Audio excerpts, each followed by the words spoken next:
All right, welcome back, everybody. We are word of mouth, and we're on like what episode number 4. We're probably 14 days into being quarantined. None of us have gotten too stir crazy, I hope, yet. But it's starting to get a little boring, I'll admit it. My eyes are getting a little bad from either looking at this TV or looking at a TV I'm playing PlayStation on too much. They'll come back though, right? We're all superhuman. Let me pull up this chat here for everybody. So today I'm going to go through, I believe Auburn and Tundra are the courses that Josh Bertzig sent me today.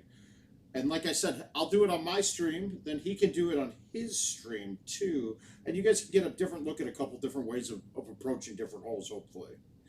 Let me just make sure though. So we have,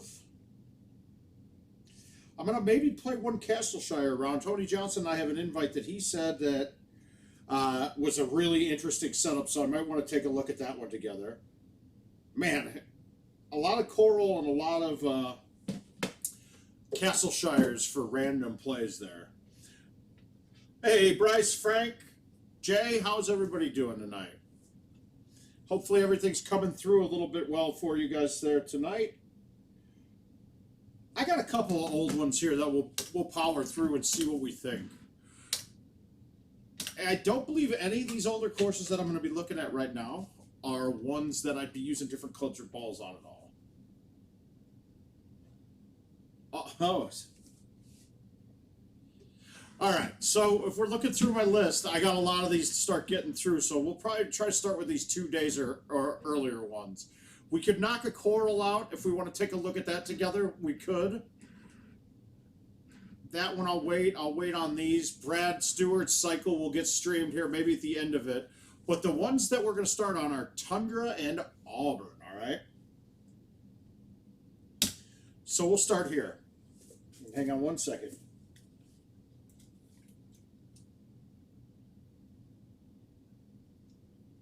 Sorry, guys. Itchy ear.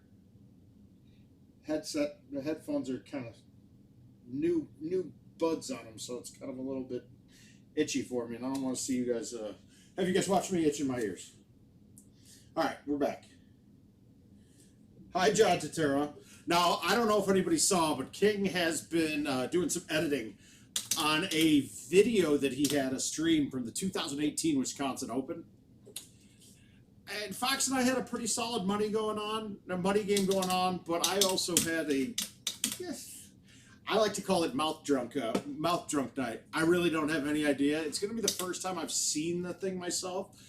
I heard funny things, and the edit that I saw of the initial thing today was pretty darn funny.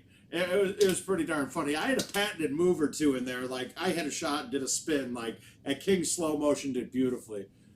The spin probably wasn't intentional. It was probably because I couldn't hardly stand, but we'll see when we get there. Basic hole one, though. And remember, Titans and my standard bag. This course here can be pretty much any bag you want. You want to have a wood or two that is a 4-wood, 5-wood, 4-wood, 5-wood, 3-wood. There's a par 4 on the back that's a little rough getting over and could be a real problem with score. I mean, it could be a problem even with the right setup. The low woods, I don't know how helpful they'll be at all. Like your 6 and 7 woods, they're not really necessary, but we've all gotten used to having them in our bags. They might help out on 17. Chris, I hope the week wasn't too bad.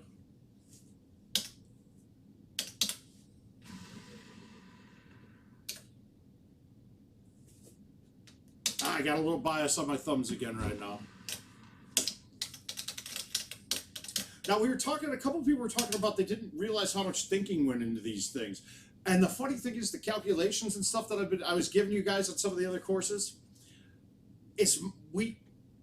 we're doing all those every time we hit, even though we're playing so fast. It's just we know the calculations and we played the courses enough. It's rare that we have to stop and look at it. And now, got a couple different, let's look at this hole. Got a couple different plays. A lot of times you're going to go to this island. This is a fairway island over here. Actually, it might be rough now that I'm thinking about it. I could have sworn I remember backspin off of it though, so I think it is a fairway. Yeah, it's fairway. But you got to make sure if you go to this island, you don't go too close up front to the left side of it. You get blocked on your second shot coming in. You have another shot where you can hit the A1 type shot and go right through the archway. It's not an archway, but the little cove up there. It's snow in most part there. If you don't get it long enough, it will trickle all the way back down. You got to take 2 strokes. On this setup, I'm just going to bomb it straight. And anywhere in here, ice and snow is fine. You'll see. Watch the distances. All right, so I'm on cliff. This is fairway, right? We remember from our talking before, cliff fairway. So this is going to backspin like normal.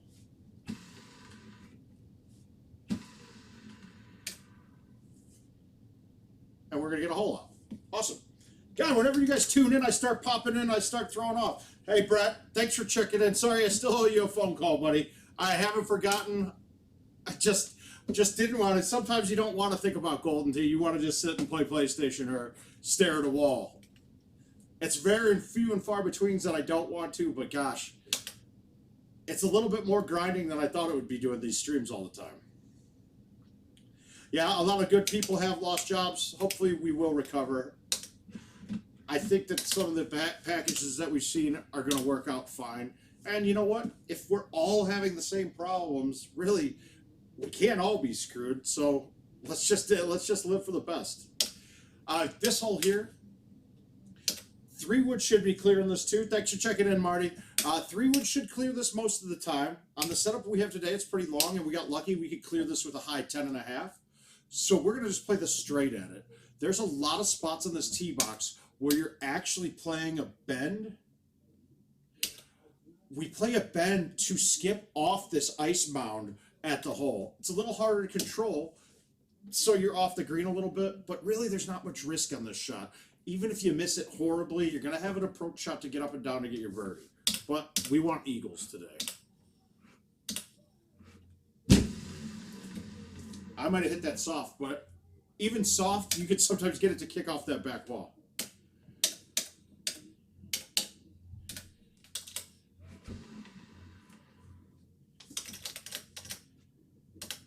Yeah. Well, we'll get back to playing tee soon enough, I'm sure. I'm sure that we'll all get a chance to start playing tee again. Little bit of a caveat on this hole. Be careful if you don't get it up to the top of the slope on a fly. It can bounce into that bunker, and it leaves a second shot that's not very manageable. So this, once again, lucky. I'm just going to bang it over the top. Hey, Ron, how you doing, buddy?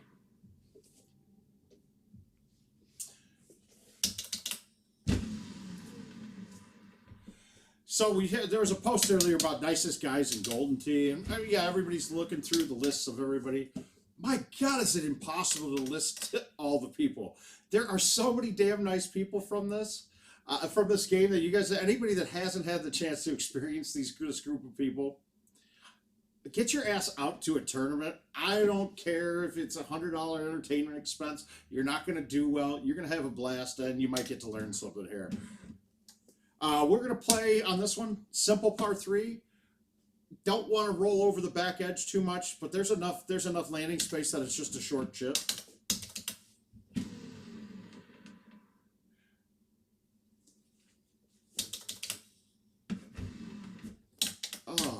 Let's see, 8. Now we start getting a little challenging, right? I have never not played this hole to this patch on the left. Well, hi, Tom Croby. How you doing, sir? Nice nice for you to see me virtually here. I don't get to see you. Yeah, both of those are a great time. You got St. Louis is the heart of power vending, so that's awesome. And Evansville's got Marty Fisher, so that's all I can say.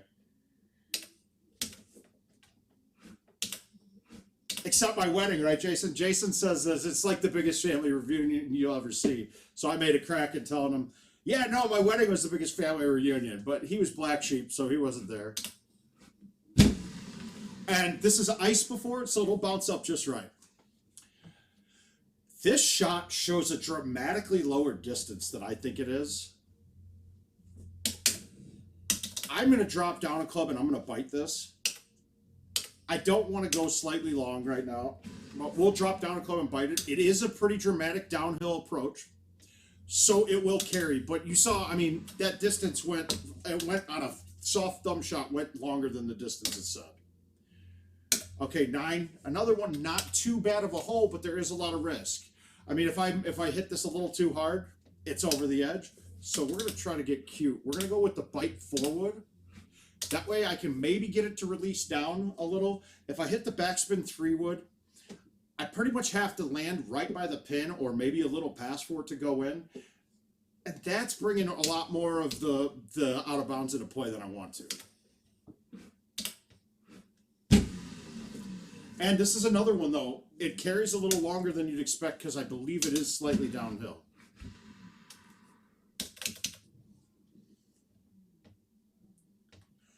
Yeah, Brett, the end of this course is where it eats you up. Now, back in the day, we have driven this before. I've put this on a couple times. It was back before I knew what the Turbo A1 was. It's gone now. So I would catch an A1 that would kick and go all the way up. Now I'm just going to play it to the left side of the fairway. The only risk here is don't go over the edge to the left. Early, up here, you're fine. Snow's fine. I don't really care if it's in the snow.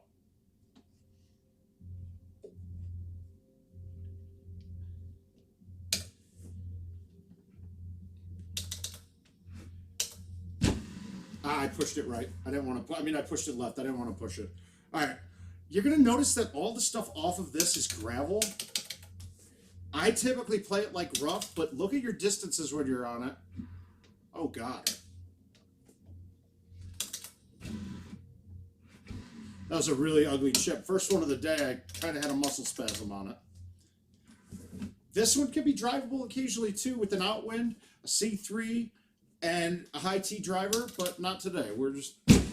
Now, we had driven this hole back in the day, too, and that was before we had tees. I believe, did we have tees back then? I can't remember. Somebody answer me there.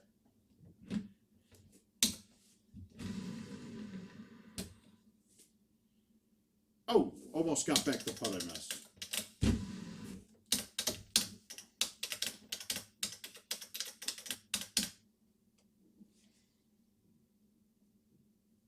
We did have tees, okay. I think this might have been the first year of tees then. 14 outwind. The only risk here is hitting the ice short and kicking it up past the green. But really, with this wind in our face, we got a really friendly setup here. So I'm going to get cute. I'm going to high tee it and try to make it. And you see, even with the 14, the high tee didn't get through it. So it wasn't that aggressive even. Maybe I could have rolled or released on that one. No, Max Manning says no. Chad Trump says yeah. I mean, says no, and Max Manning says yeah, so I'm not sure. We got to get a consensus. I think it's a no way, too. I don't think there were tees on this one. Yeah, and in fact, I'd be positive because the whole 16, like we weren't able to high tee it. I had to come up with some cut drivers to stick it.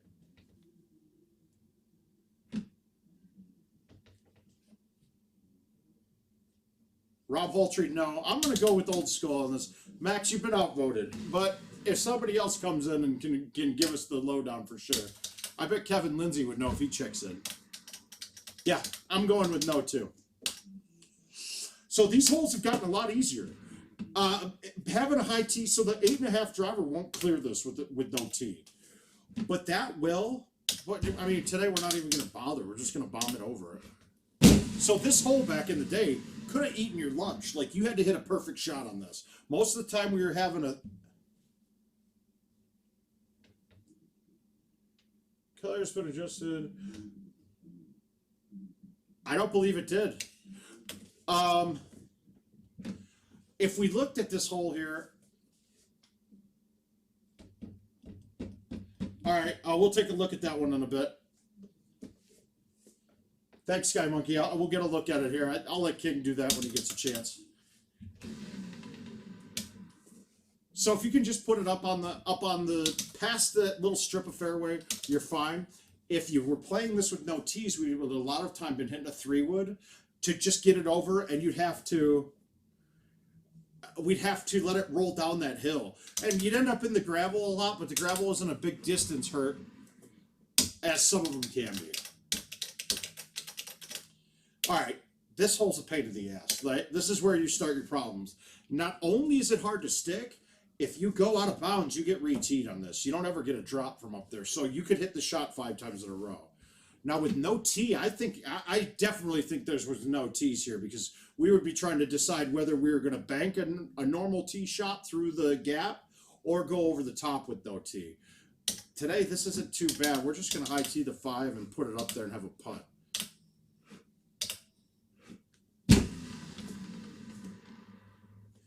Did we get a putt? We did. Okay, that shows cliff though, right? So that tells me I'm slightly off the green, but it doesn't look like there's any ridge or anything there. I will say I was part of my day-to-day, I spent an hour shopping online for fun shirts. And I did well. Not as offensive as I might have liked, but I thought to myself, I was thinking to myself, how much of these can I get away with and still have a wife to talk to during this shutdown or quarantine, as we might call it? So I kept it a little more toned, but they're good. Now, this is going to come off much like fairway. But you just have to be careful, because if I'm in the wrong spot on that ice, it's got a lip. From where I'm at here, it looks fine. I really am going to just play this as the right one. Now, but here comes in the problem. If I miss this putt, if it doesn't play like a right one, I'm going to have the same darn shot again. And I purposely didn't C-putt that, which was probably a bad idea, because it could have hit that and just rolled right through. Okay, ton of ways to go at this, right? All right, the new ones I got, Adam, are going to be really good. So, with no tee, I don't like coming at this with a 3-wood, right? Because the 3-wood, the trajectory that it's barely getting over that edge, it's coming through pretty hot, hard to stick. I remember back in the day, I would hit this shot on almost every setup. A little bit of cut, throw it out directionally that the wind is blowing, and it would hit 3/4 of the way up there and bounce up slowly and just get to the top, maybe be on the gravel, maybe be on the fairway up there, but it would be safe. There's another play around this side, and I've never been successful that much. So what we'll do today is we'll just go high tee with the 4-wood. We're not going to crush it like I just did, right? So I hit it too hard. You get a drop from here, though, so that's fine. Hopefully you can save birdie. This approach coming in is kind of rough, though. If I leave it short, it's going to hit the ice. It's not going to be bad. It'll bounce forward because of the outwind, but it'll take off the spin. So my next putt's going to be 70 feet with a left 9 coming in or a right 9 coming from the other side. No, I didn't. He's saying definitely. Everyone else is saying no. Hi, Dave Sammeyer. So we're going to just pop this up there. I'm going to actually hit a 6-wood hard. I've never had a 6-wood on this course. I caught the dirt first, or caught the grass stuff first, or whatever, gravel. All right, we're going to test my theory here too, right? Now, these are Titans, so they got a little bit more. We're going to go back and think about this being the dynamic putting. I think it's giving me a 50-foot putter right now, right? Because it's close enough to the 50 that it's giving me that putter. I will almost guarantee that this doesn't roll over. Did you notice how slow? Did you notice how slow that went towards the hole, even on a down 7, right 6? It's because that died off. Kins, you got to think that what I'm saying is right with that. That ball didn't have a chance of rolling over, and that was just a full swing putt with no C on it. I'd be curious to hear anybody's thoughts on that. If anybody's gotten it tested around or not. I know streaks are still going to roll over because they're going to come off a little hotter. Okay, definitely had tees. Yeah, Royal definitely had tees. You're right. It did have tees. I think we've all seen some fun videos on this where you can put it up in that chute and it'll come down and be good. I don't like using the chute, but we can use the chute to other advantages.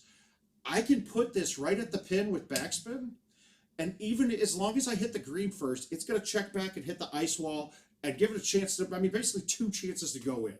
So I'm going to snap thumb this as hard as I can with backspin. I didn't get it to the side enough, and I also sissy thumbed it. Oh no, actually that club wasn't enough. Now I'm in trouble. This is a tough chip. Let's see if we can get it. But you got a backstop there, so you're pretty safe. I'm not going to really... Oh, wow, that almost came all the way down and back in. Now that says ice. What's our distance look like? Ice is like rough. If we look at it there, see, this isn't cliff. This is ice. These surfaces are a little off. I would love to see IT take a look at some of these, though. That I can be on one patch of ice that's called cliff, and one patch of ice that's called rough, or called ice. You got to look now. Now we know ice in one spot is 54 with my 72-yard club. So we know that that's rough. How high up is it? It's not up in the air at all. This putt, if I try to putt this, it's going to come off really soft. Do I think I can get it that far with this putt? I don't know. We'll try it. Yeah, I got there, no problem. So ice will pretty much 100% play like rough. Now that we know that, that's going to be beneficial moving forward. See, I can't imagine this having tees. I remember having to bang a 3-wood at this all the time. But if we got a high tee, we're going to use it. So we got a high tee. I could probably go 4. I could go 5-wood possibly and get it there. But let's baby this with release. Or be with bite. And I should have gone to 5. That's terrible. Now you're going to be looking for... All right, so here's the problem, right? Now I remember why we didn't have a tee on it. Because I don't have a tee now because I went over the back edge. So I have to do that same shot, but with no tee. Which I probably should have done in the first place.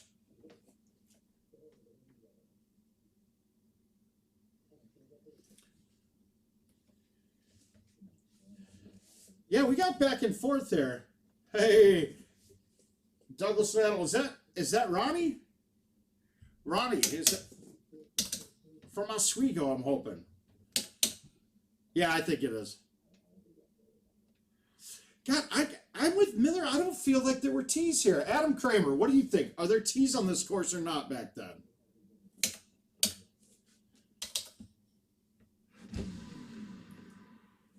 Wow, so I put up a solid 22. I missed the 2 hard holes at the end. I missed a couple of them at the end. I had a hole out, though, so that made up for one of the bad ones. It can eat us up. I hit some bad shots there for being out of practice on the course. As you can see, I haven't played it in probably 2 years. All right.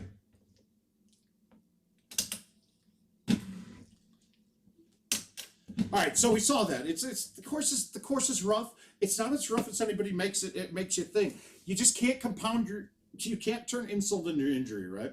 If you mess up the hole, be safe on the next one. Don't keep trying to do the same shot that you screwed up the first time over and over again. Because as much as I hate to admit it, that 22 probably wins the invite against Mertzer. Okay. Yep, the barn hole, yeah, it absolutely was. Auburn had tees because we would hit low driver on that hole. The 2, we'd go underneath the barn on the 1. We'd go over it with the high tee on the 1, too. So it did. We're going to play it right now, though. Another course I haven't touched since in a while.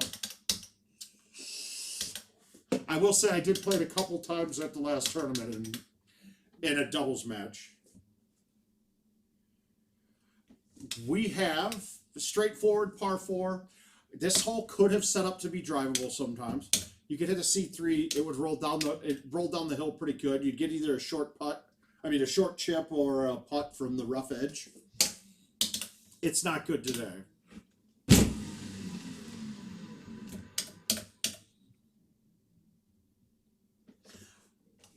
Yeah, it probably would. It's not very easy without with tees even, right, kids?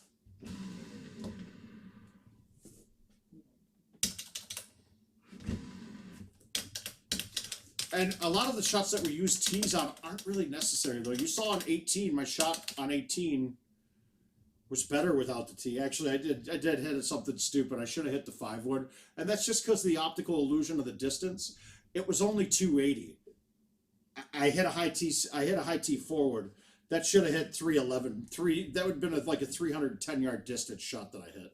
It was stupid, and I made a mistake. That's really all there is to it. This hole is drivable most of the time, right? If it's raining, you have a less chance. I'm going to hit the shot, and then we'll talk about it. And most likely I'm not going to get this one on because this takes pretty much a perfect shot. And I don't remember if the 8.5 is going to work for this, but we're going to try it. If you look where I'm aiming right now, you have the first set of trees that starts getting higher from the straight view just off center to the left of where I'm looking right now.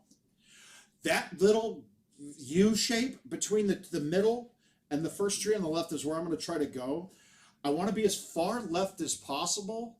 I'm not trying to get it on the green. I'm just trying to get it down the hill, and it'll keep trickling. And the 8.5, especially that distance, it was an awfully long one today. But you see the theory how that worked? Well, or didn't work. But you saw how it was. If I got that farther left and it was a better box, that was on all day. And yeah, that was not, I mean, it wasn't a very smart shot for me to hit there, but I want to show you guys the angles and the right things to do when the holes are set up to the optimum.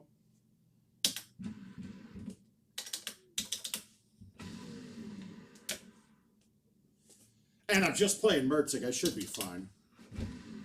And really, honestly, one stroke on this course, right now, I'm really not too concerned.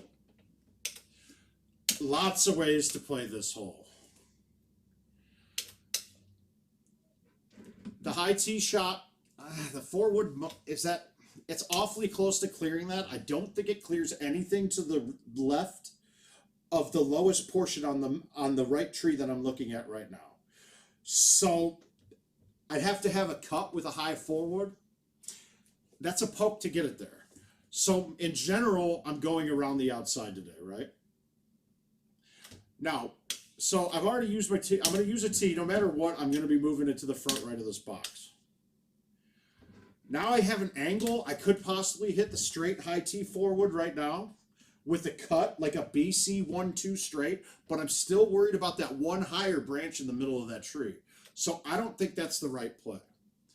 You could go all the way up and cut the high tee 4-wood, 10.5 and the 3-wood, but the shot that we used to play on this would have been something like this. And be careful doing this in the rain. No, he hasn't. He'll play on his stream. But what we're going to do here is this. We're going to hit a full C. And my shot here, if you look, the water's a little bit higher, if not the same level as me off the tee. So this ball's going to skip with a full C. My goal here is to hit it soft enough that it skips to the just short of the pin, but about halfway up that hill, it's going to skip, hit the hill, backspin. It'll have a chance of staying closer. Pretty much any of the other spots that I try to put this, I don't have a way to stick this real close. So we're going to try to stick it somewhat close today.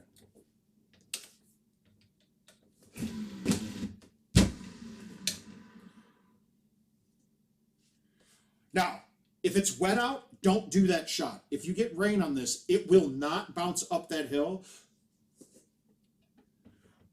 If you bounce that one with the rain, that first bounce off the rough, it doesn't kick off hard enough. It just goes up and trickles down. It's limp, right back in the water. You got a shot from across the water. It's not a good chip to try to make it.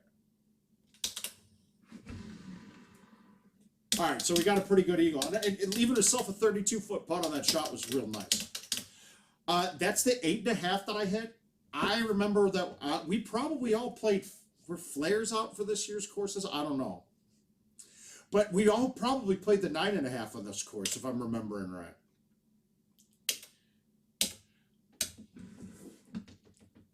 All right, so we got a bad look on this. If this is any sort of an outwind, right? Any sort of an outwind from right here, I mean, we're pretty far back on the box. If this was an outwind at all, I'd hit a high T C3 and bomb this all the way over the water, possibly hit the rough. Most likely not going to cut all the way into the sand. But if you think it's an outwind blowing right to the left, don't pull it full C, pull it a flat C. Yeah, that hole, the 9.5 does skip on that one too. You don't need a low T to make that one skip. Unless it's a big wind in the face, you might have a little issue, but I think the 9.5 skips pretty much every time. So now we got to come up with the other shot on this. And to be perfectly honest with you, I don't remember exact line on it, but we got a pin on the far left. If we're watching where my arrow is right now, the tree line that's right there, right where I'm at, to the right of that is a lane right at the hole. You have to leave it so that you can have a pretty straight shot at it, or you can play a skip shot on the second shot on the hill. Oh, all the time.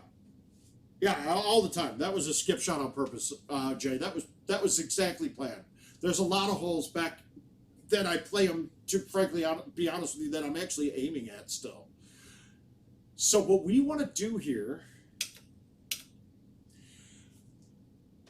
and you can't, the angle that we're looking at here, it doesn't give us a good view of the line through the trees. Let's see if we can get one.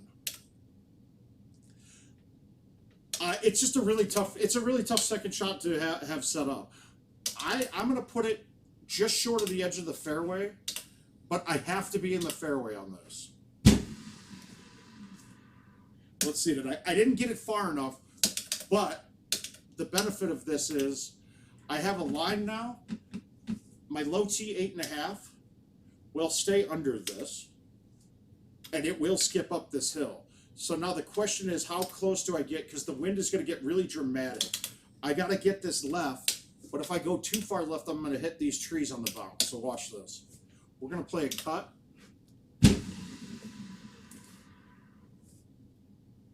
I didn't hit it hard enough. That's wet. So we gave it a chance. But this hole's all about positioning, right? You got to make sure to get the position right off the tee. If you guys see that from now on, I'm remembering we should be putting it to the edge of that fairway. That's what gives you the line. You want to be up as far as you can on the fairway. Let's see if we can save a birdie, though. The older courses, guys, it's a lot of members only stuff on them. You got to know the bounces right. Yeah, that hole was just a bad setup in general. I mean, the smart player would be laying up. We're not laying up. We'll give Josh every chance in the world. And hopefully Josh is streaming too, so he'll try to stick everything as well and not lay up to try to make $5.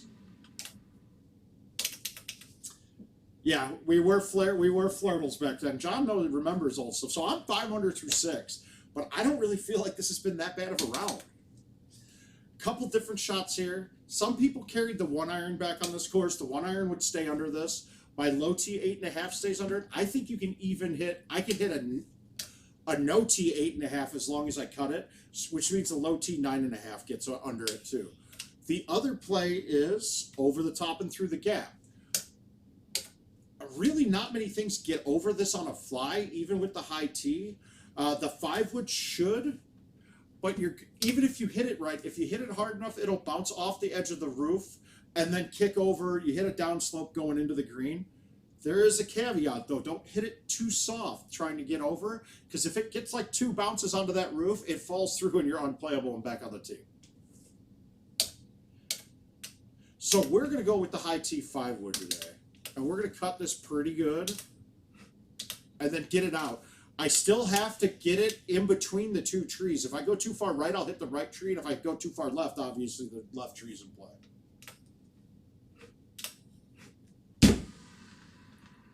Okay, so that did clear it on a fly.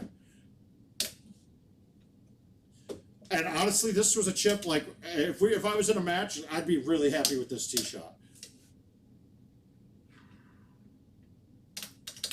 Like, we would have called that in a match. Like, I'm thinking, okay, if my opponent's there, I'm like, okay, that's an eagle. We're moving on to the next one.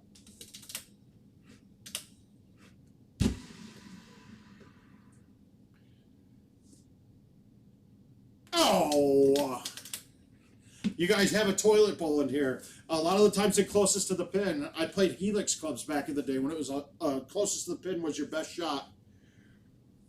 We'd be cutting like 3-irons with the super spin clubs and having it back into those corners and having it shoot back out. So you have a lot of spots you can not mess that up, but you can give it 2 shots to go in, basically. Man, this has given us some really bad looks.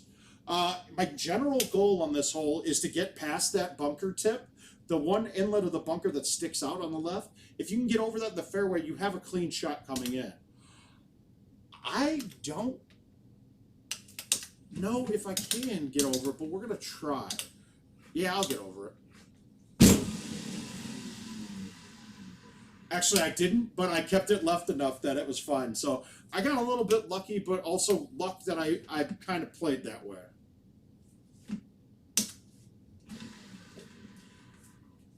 Oh, wow, I'm misjudging my... Oh, I keep thinking stout.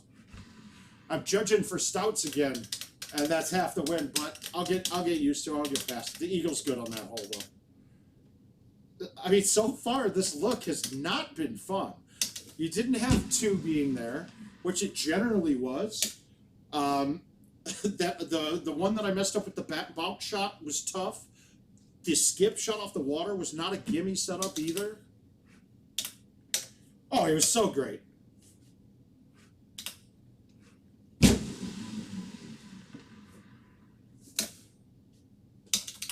Now, if you noticed how I did that, I played the cut into the wind. I throw it out left, because then I get a flat spin going sideways rather than backwards, which means that I take the risk part of that shot, which the water was my risk. That was where I could have lost strokes. And if, let's say, I overcut it and have too much spin going sideways, that would have checked off going in the rough or maybe the sand. I have a chip still. I can save the stroke. If I pull that straight backwards into that wind, that gets snapped right back into the water. On this one here, the only real play, and I don't know if with the high woods it changes it, the only real play is just to have a bend on the shot and curve to follow the angle of that second set of fairway. You're pretty fine on this too if you end up in the bunkers. You're under the trees then. Your only problem here is if you overcut this and end up wet.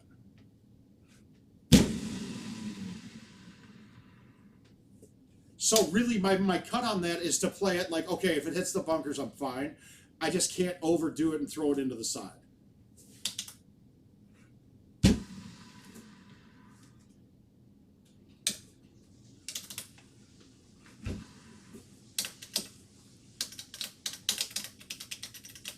All right, 12 through 11, and once again, not too unhappy with this round, actually. I mean, 20s on this course would win sometimes. That was what... you're going to see if the par 3 sets up like trash or the pin on 18 is in the top left, you could easily see a stroke limit out of me coming up. I mean, without a doubt. Especially the par 3 on 17 that you'll see. Not having a low iron, if I have like a crazy wind and I'm at 220 yards, I'm in really deep trouble. Just get this one out in the fairway. No, nothing else. You don't want to be in the rough because you want to have some spin on the approach. Let's see if we can have a little touch tonight.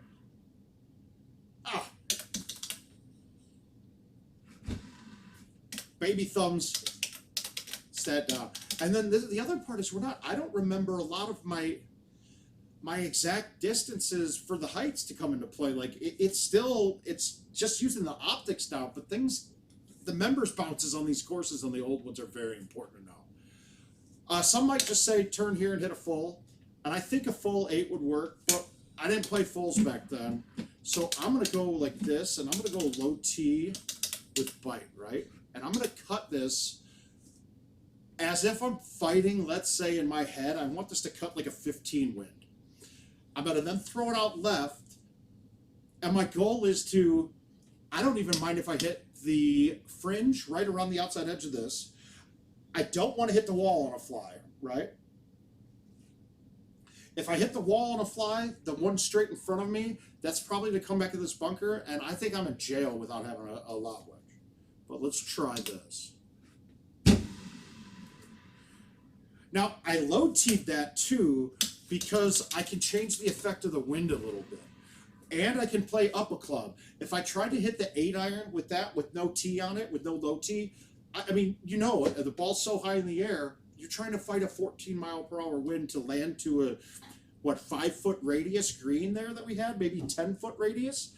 It's not a very safe play. So the play there, when I went to the low teed 7-iron, I took a lot of the variable out of it. I gave myself a bigger landing area. I gave myself a lot easier wind to manage. So know that tees are also not just used for distance at all. It's used to actually change the effect of wind just as much as it can be with distance. I don't see a 0 on my balls when I'm looking here. I see it's an 8 ball. That ball is an 8. Yeah, this one gets sucked too. I'm going to hit the shot. Okay, so today's shot actually isn't too bad. I would go from here. I'd high tee the 5-wood. I'd hit a full C and throw it out 2.5 around this first tree on the right.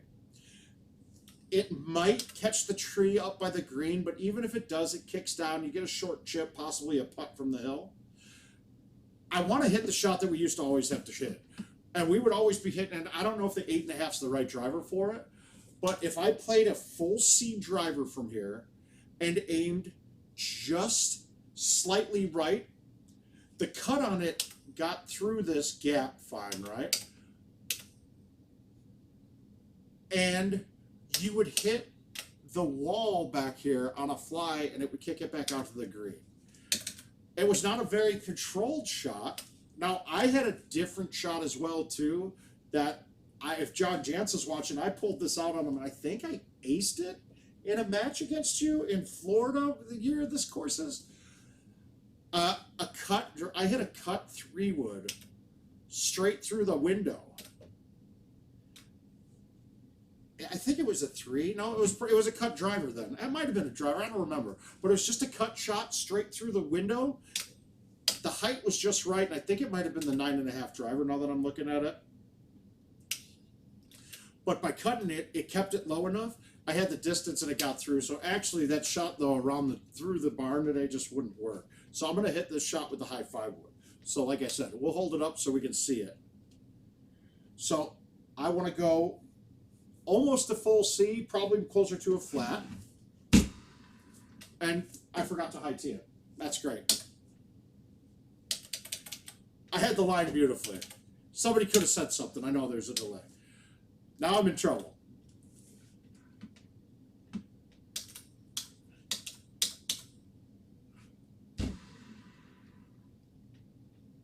Yeah, I forgot to high tee it.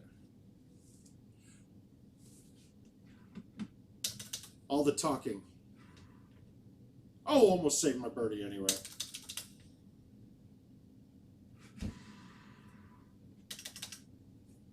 No, dude, I'm going too slow is my problem right now, Max.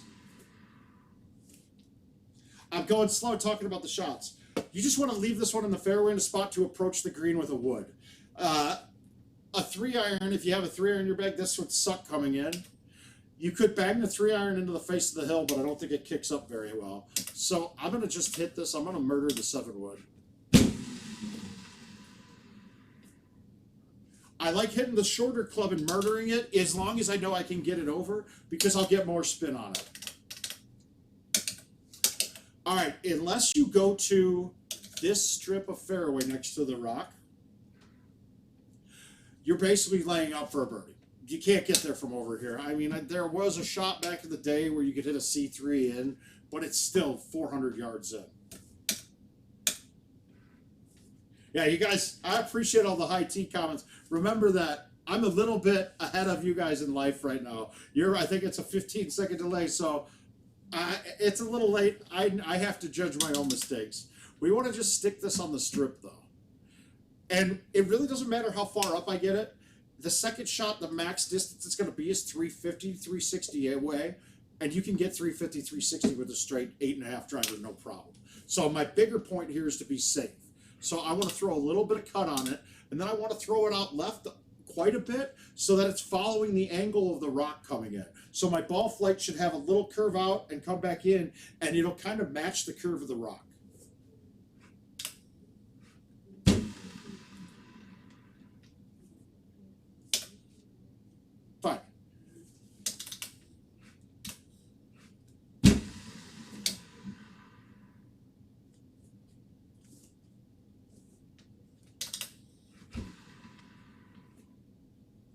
So, not too bad of a shot.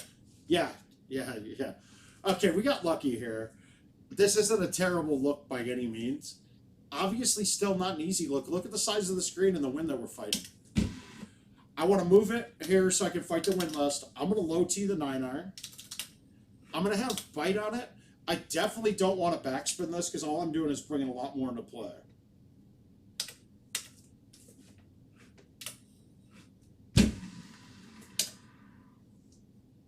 And then it trickles back. Now, this hole was very common to have rollovers on. But let's look again here. We'll go back to my theory. 18 feet, down 6, left 8. Normally I would C-putt this. But we're assuming that 20-foot putter I have right now, so I'm just going to rip it at it. I really think if you're within the 2 foot of the down, you can basically play your down 6 as normal. If you're at more than 2 feet, that's when I'm going to start C-putting them and change my trajectory going in and make it slow down. Paul Dennis, thanks for checking in too, buddy. God, we got really friendly setups to finish this course, though. This hasn't been bad at all. This could have easily been a 14-under setup for me. If the wind on 16 was right to left, that shot would have been a lot harder. I would have tried to remember what full cut I'd be throwing at that. If 17 was the side angles on that shot, but 180 to 220 away with that wind, it would have been pretty bad. And we're going to get this one here. We got 11 in my face. Let's just move it up to the front a little bit. We're not going to hit this hard because you know the 3-wood tends to carry harder than you think.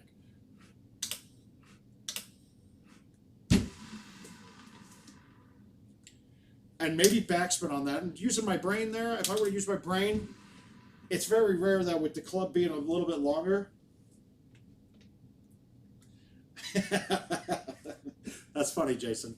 Now, okay, so on 2 in the setup, typically, I probably would have laid off of that one and gotten my birdie. We had the second, that other par 5, crap, that was, I don't know if anybody, it takes 2 perfect shots to eagle that hole.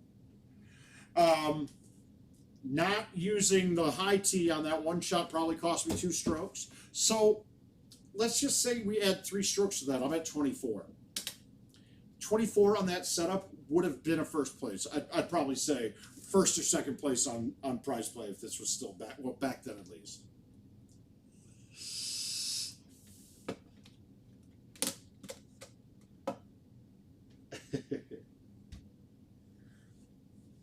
If you're saying only 9 viewers, I don't know. I can't see what's on what, and I don't see it broken down by like that. Oh, is Tansy on Twitch? No, I don't know. I don't know what this stuff means. I'll let Richard do all the thinking about the stream. So, we got a couple other old ones here that I'll bust through. And then I want to play the one Tony Johnson said to get it on the stream. He said the setup's that good.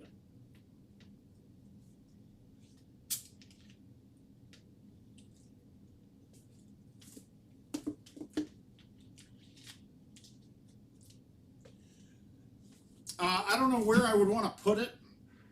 And like I said, I'm going to let King do all that and keep everything standard for all the streams. It would be nice to have everybody's looking pretty much the same. I think that consistency would be good moving forward. Oh.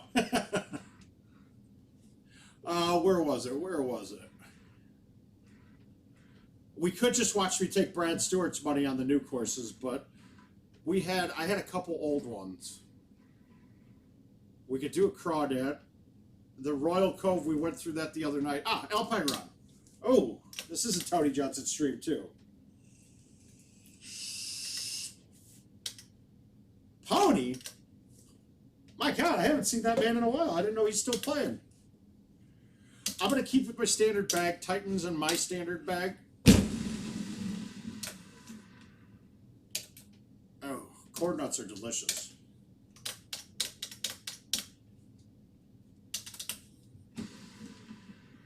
So we got 26 is probably par. Actually, it's 27 par on this course. We'll see. There's a couple holes that come up at the end of this that are. It's probably the only par 5 in Golden Tee history that isn't always an eagle hole.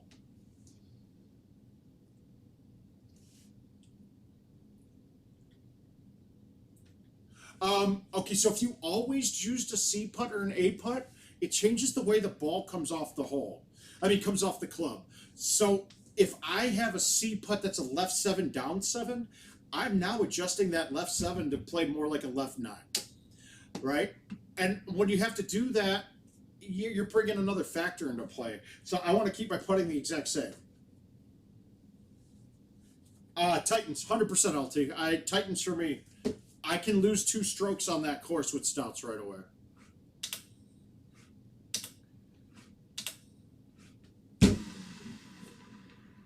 I murdered that. Catch again. Okay, we're good.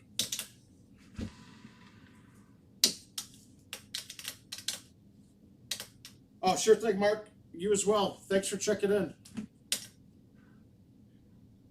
Let's see if we can ace this.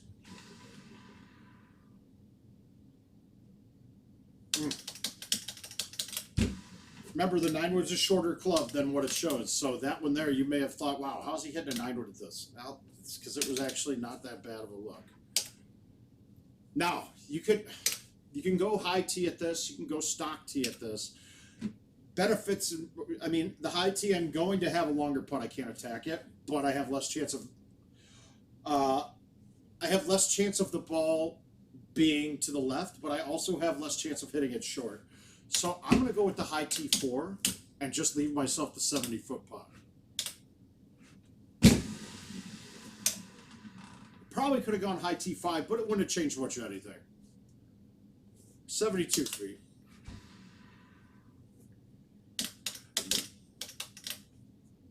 You could have probably hit a 3-wood at that with no tee, but you're bringing into play some stuff I don't want to mess with. All right, we got a couple plays here too. On this one, this setup, I'm going to high tee the 8.5, and I'm going to go straight over the left hump. All right, I'm going to go dead straight in between that group of pines right there, or what are they, Douglas firs maybe? Who knows? But I'm going to go straight just to the left of where I'm aiming. I'm going to put it out in the fairway. I'll have a 3-wood or driver in. If I can't go straight, then my play is to pop it right on this little island, right? You can't see it from any of the views, but we'll see here. That island has some slope towards the water, so it's a little bit riskier, but you're playing a cut into it. You generally don't have a problem sticking the island. It's still easier to hammer a ball straight than play a cut. And no problem. Straight look coming in.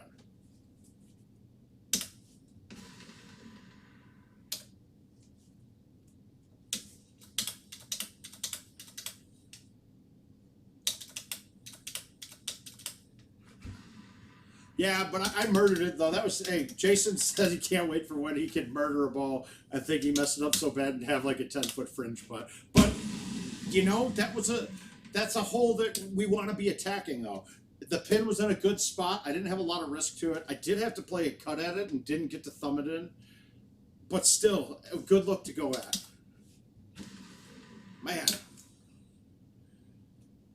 When David Ball says in the beginning of the stream, like, wow, he's got a great sharp mind at the game with terrible thumbs. He was not lying. My thumbs are not accurate lately. This is one of the bad holes.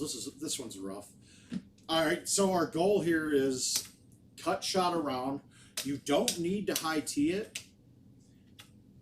5-wood, pretty much the 3-wood too. Will clear this with no tee. Probably the 10.5 too. The problem is I kind of want this to trickle in. I want this to trickle in. I want it to be coming down the hill. Oh, absolutely, Tony. I'm going to make it down there as much as I can. Like I said, I'm a big fan of Portillo's, and it's pretty close to there, so I'll stop by. So we're going to play a little cut.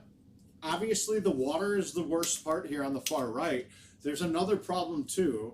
And if you put it too close to that rock wall, you could be taking worse than if you were in the water. So you don't have a lot of room for error on this. It's rough. All right, that bounced off. I'm not upset about this shot. I should be far enough away. I'm not going to get too aggressive and try to make this much. But we'll hit it up there. Snow, it looks like plays like rough, or heavy rough at least.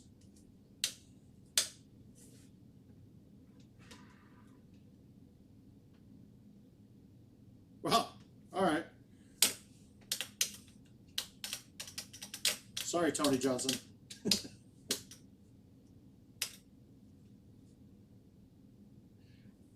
This is another, God, these pins I'm getting right now are not my favorite looks. You're safe a little bit long. That hill's puttable off of, obviously, shorts water.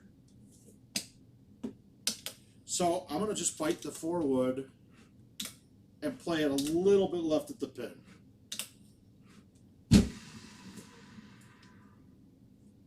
Oh, Christ. Come on. Caught fringe off the bounce. This is not good. I don't... All right, so I'm going to guess just as much as you are. I'm going to play...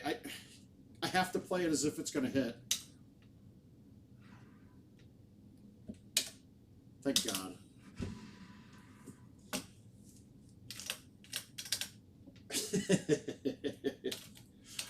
All right, fun hole here. I got to remember this one.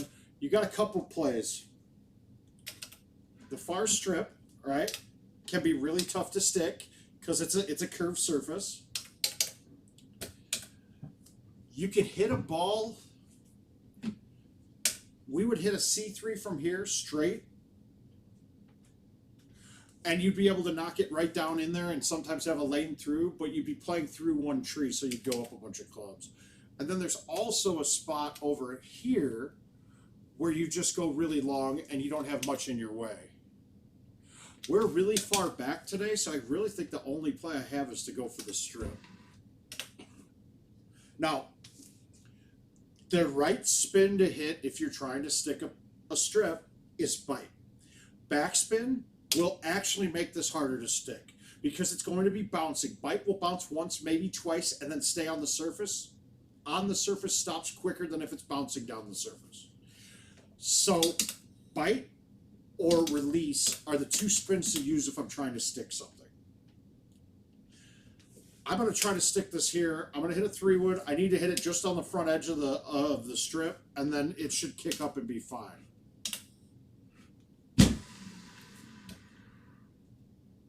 And I hit it too hard. But it's going to stop, maybe? All right, it stopped. Heavy rough. That's not getting over. I got to try to murder this up there.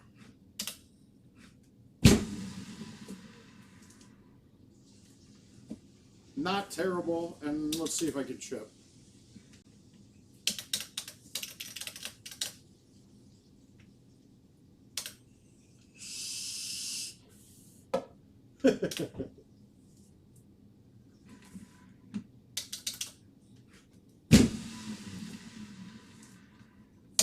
A straightforward hole here, guys. Not really much to look at.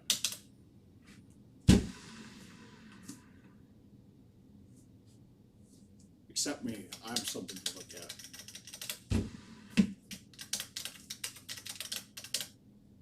All right, this is a fun hole too. Gosh, easy look, but a lot of the times you'd have to play around the right-hand side. I would be playing a driver quite a bit and hitting it smooth with a cut, hitting short, kicking, and I could get it to kick all the way over to the far side of the green. There's probably on some of the setups in the daily in the past where you'd hit a full from here. Today's pretty friendly because I'm going to just hit a high T5 wood. I'm going to hit it solid.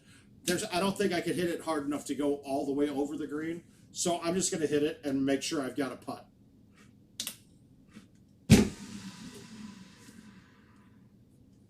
If I would have hit that as hard as I could, I would have gotten close to all the way over, but get the eagle on it. That's it. Pretty straightforward shot here. I've always gone this way, never a different shot. Hard as I can up the right-hand side of the fairway. Second shot's anywhere from a 4-wood to a 320 driver in.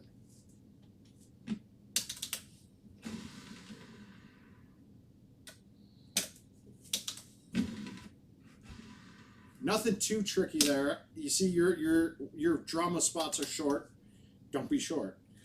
This one's trickier than you think, right? Because your second shot's dramatically uphill. If you got a big wind in your face, you think you can backspin it a lot. You can backspin it a lot of the times. But if the wind's big enough in your face, this ball's going to bounce funny coming backwards on it, and you bring water into play. So what I'm going to do, that would be a club I'd normally hit, but I want to have backspin. I'm going to hit this.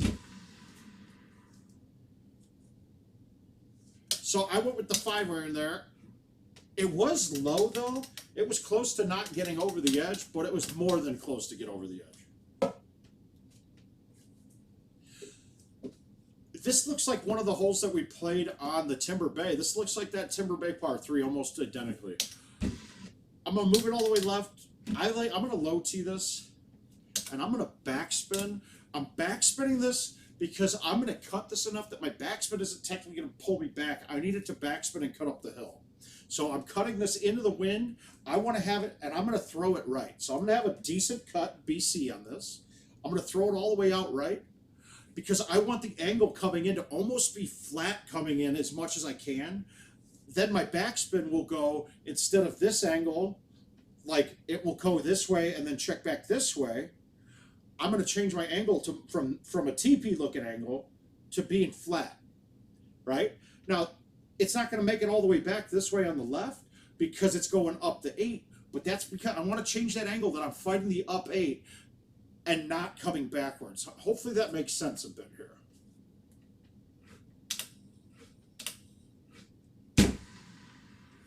And I didn't cut it enough and I hit it too soft. But I actually got a really friendly bounce there, so this shouldn't be too much of a challenge.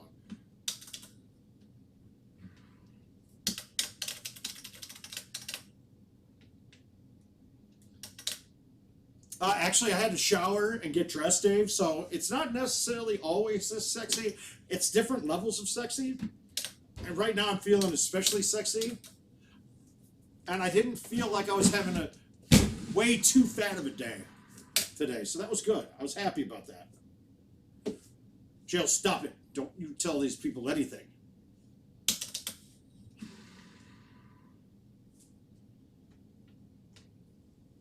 I hope, when I was explaining the cut on the par 3, I hope everybody was understanding what I was doing there.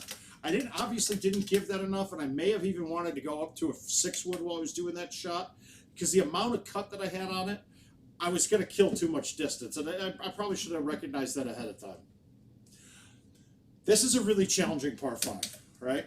Like I said, this is one of the only par 5s at Golden Tee that I don't consider this a 2-shot to get on the green in par 5. You'll get setups where you can go straight, right? You'll get setups where you can hit a C3. I don't think I can get across today like that. So my play here, and mind you, if I go up to the edge of the fairway here, the 8.5 doesn't clear on the second shot. So my play is to put it on the fairway or first cut over here. It's got to be one of those. Then I'm going to play a C3 in or C2.5 in on the second shot. Skip the fairway, bounce the bunker, or you can even hit it too hard and it'll hit the wall of the bunker and still kick up. It's an ugly setup. My safe spot though is to make sure I overcut it, and I'm not into the rough. I mean, I'm in the rough and not in the water, because if the drop is right around there too, so you're gonna have a second shot or third shot from here. So we're gonna just play a little cut. Okay, I couldn't have put it. If I could have walked up and placed the ball, I would have placed it right there.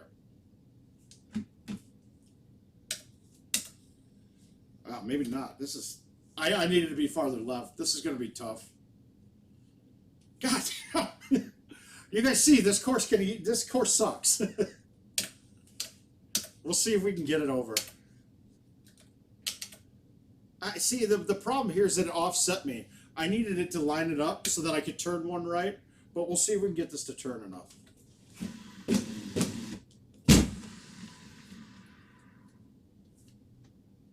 All right. I'm okay with that. I like this chip. Like I said, my sand chipping's better than regular, except I babied it. That chip, having that chip, the 10.5 roll might have worked, but the bounce is too short, too low with the roll. So I needed that backspin to get the higher bounce to possibly clear it. Another hole that it's just ugly. That's when we got a big outwind. I'm going to hit a stock 7.5 here. Could go low T6. That's still fighting it. But this hole could be anywhere from 200, 180 to 240, 260 in that range. You got some good things about this, though. if I backspin this and land pin high, it's going to check and hit the wall on the right and give it a chance to go back in again. With this wind and the downslope, there's no way I can back it short. So really my only problem I'm worried about here is getting over this edge. And if I don't, it's a real problem for my set of clubs with having just the G wedge, because I have to hit it pretty solid to get it over that wall then. And with the down 10 and losing spin from the rough, from the sand, I'm losing all sorts of spin, and I can't stick the green very easily.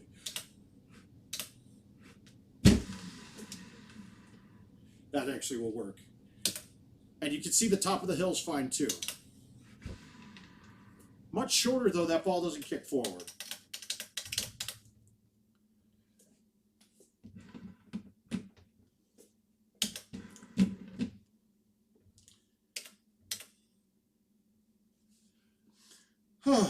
All right, you got some safe plays here. We could just go here, play the 3-wood with a cut, have a safe shot, have a safe putt. The problem I'd be seeing is the angle where the pin is. I could put myself where I can't make the putt.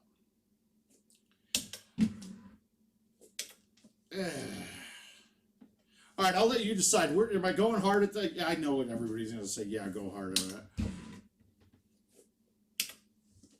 I like the 3-wood backspin on this, no matter which play I'm going for. It's just a question of whether... Oh, great hole 18, actually. All right, let's see if we can do something with it.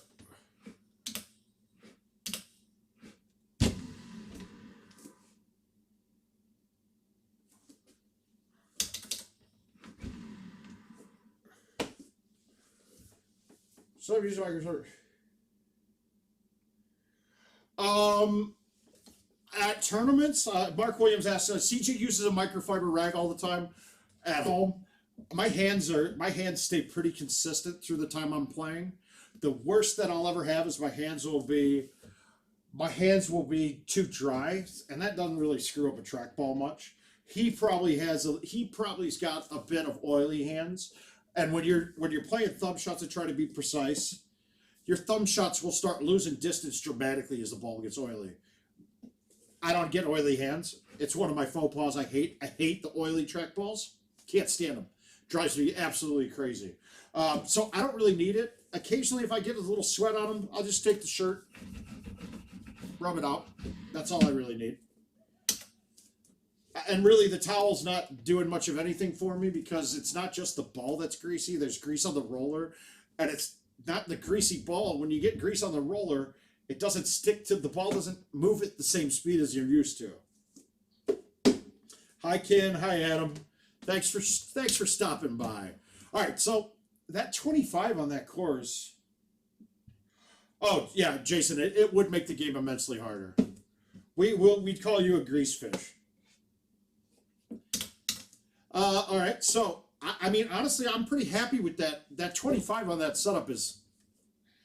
I'll pat myself on the back a little bit there. I mean, I missed the par 5. I gave myself a chance to get the eagle. That's really all I was ever asking for on that. I had a good shot going up and just got a little bad luck with the angle coming in. And then I missed. What was the other one I missed? I missed one other one. I thought I might not have. That might have been one off only. I would say if I was a betting man, I'd bet that I beat Whammy in that. Let's see. We'll take a look and see if it's closed yet. Well, it has not closed. We'll have to wait for a minute to see. I'll refresh it every now and then, and we'll take a look. All right, let's see what else I got. Oh, shit. Way to go, Ed. Oh, come on. You get 10 times that. You get 10 times it. Kevin Theory. Long time, guys. We got an old schooler in the room. We'll play this Corona invite. That is probably me and King. And I got screwed on the last one.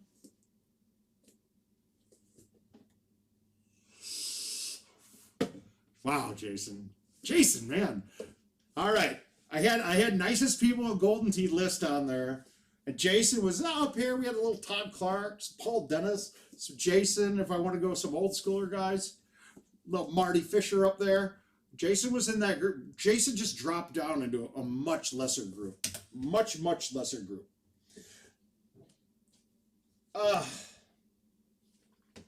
Probably just that, Eric. That might be the toughest one there. Coming back through, I'd have to think. Give me a second to think about it. I'm not really remembering too many ridiculous really hard 18s. I mean, they're not too bad really typically. Now, this is Highland, guys. Highland's got a different caveat that's pretty much different than every other course ever made. If we end up in the rough here, you're going to see a different kind of rough. I think it's heavy rough, but your chips and all your shots coming out of it, you have to play a lot harder. My chip pullbacks and my chip speed swinging, I almost double it. I almost double it right off the bat on these. You get some different bounces out of it. Oh, whoops. You get a little bit different bounces out of it. Shady 18, yeah, that can be really rough depending on setup. I mean, Bayou 18 could be one of the worst setups ever. It could be a simple thumb shot at it. We're getting bad looks. This tee box in the back, if this was any other tee box, I'd hit a C3 and have a chip from the fluff up there. Oh, Royal 18. Royal 18's bad. Black Hills, yeah, Black Hills all set up. It's all wind dependent on Black Hills, and Black Hills is hard deceptively because they always teed you off wrong. If they faced you right at the pin on 18 of Black Hills, it would have been a much easier hole. Bella 18 is up there too. He's named off some of the good ones. Coco 18 was either on or not though. You had a lot of setups that you had to lay up on, like you just couldn't get on. And I'd say that it was almost, you could get it almost every time. But, all right, this is what I'm talking about though, right? You see, it's deep grass. It's not heavy rough. It's not rough. It's deep grass. Everything plays like way short out of it.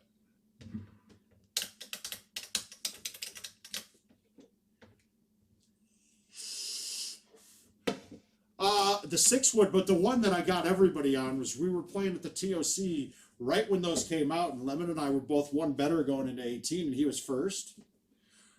And he lays up, he just puts it on one of the islands, and I was like, dude, I'm going to win right now. And he's like, what do you mean? And I hit a low T 8.5 driver into the hill and almost canned it because I kicked it in and bounced it up. There were a couple shots on there that you could hit. I can't get them to repeat anymore, though, because I'm not playing them a lot anymore.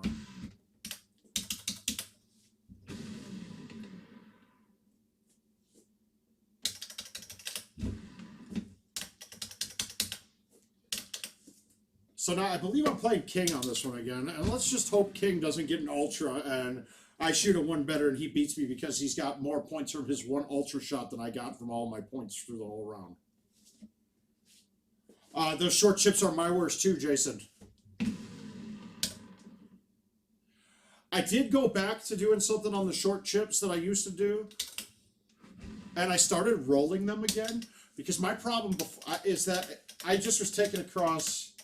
I started taking back, I'm sorry, with the short chips, I was missing because I was playing the break of the greens wrong. By rolling them, there's not much risk of rolling it over on the short ones, and now I can basically just hammer them in. This one's drivable a lot too, but I feel like I could have just ended up flush against the wall in a bunker on that instead, and I didn't want that.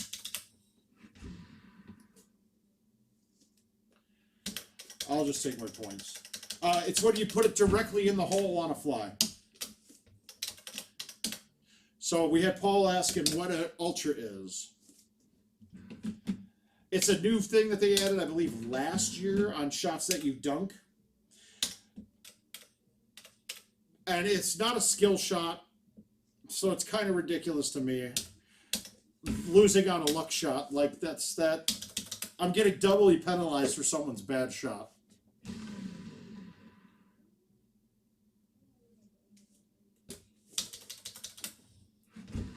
Yup, exactly. Like Ken said, Kobe.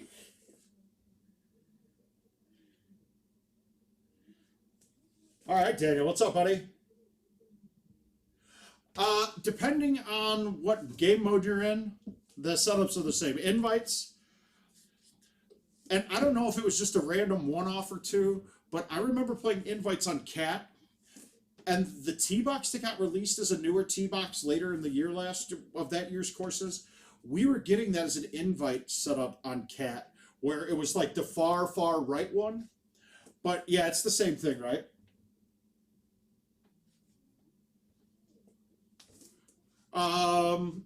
Yeah, I do palm all my chips. I can't thumb chip. That fine muscle twitch on my thumbs is a little bit not good for me. When I have to thumb hard, that's fine. I screwed this up. That's bad. So on this one here, I'm definitely rolling this. And you can just rip them at the hull on this course. You rarely roll them out. Oh yeah, that's the double up GSPs do crush you. Typically on this, you can leave it on this island here, short of the bunkers, if you got a good play in. This is a good, I can just bomb this straight though. I remember, guys, the theory is the closer you are on any given shot, the more likely you are to hole it out. I know it's not an every time answer there, and somebody's going to argue, go, well, yeah, but I'm better from 100 yards than 80 yards. Okay, true. But the math doesn't lie. There are more hole outs as you get closer to holes. It's just, math just is always right on that. So try to put it closer.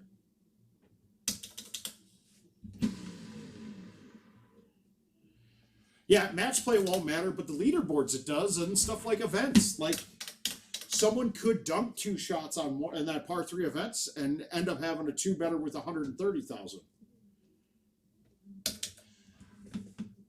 I think Kinsler chips just like me and has had the same problems throughout his time playing as I do, that we both have a natural bias to the right on our pullback on our chips, so we have a natural cut to him.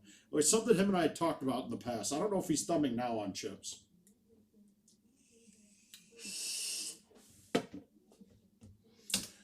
All right, this is not a fun look either. It's pretty safe. You got the wall behind the green. The ball will just stick to it, but it's safe. The one thing I don't want to do is leave this in the bunker. Now, I'm going to be hitting a high tee on this, and with the high tee, I'm not sure. Actually, you know what? These Titans, I'm going to just bomb the 3-1, just try to get it there.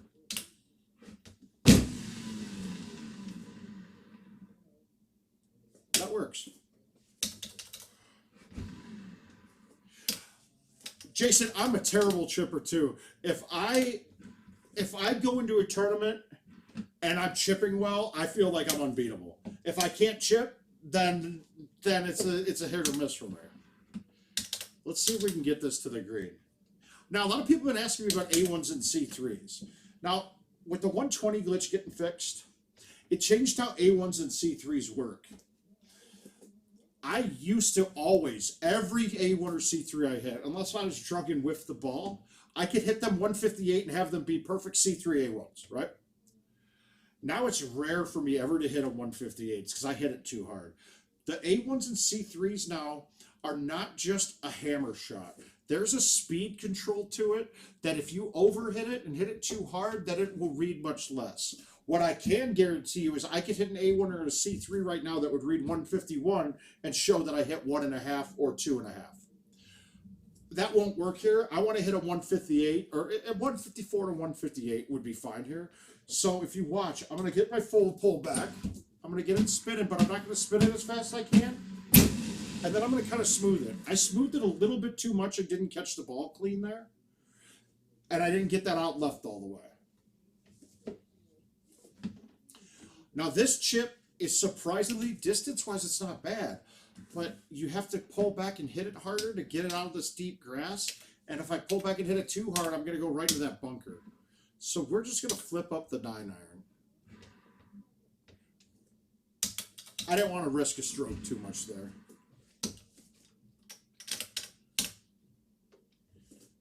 Simple par 3. It's downhill a bit, so I can snap thumb this and push it a little right and try to get it to snap up the right 6.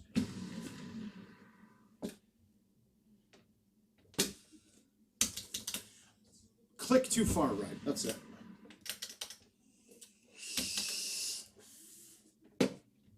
This was a great hole, too. All right. I mean, in general, the 3-wood's going to be the right club on this most of the time.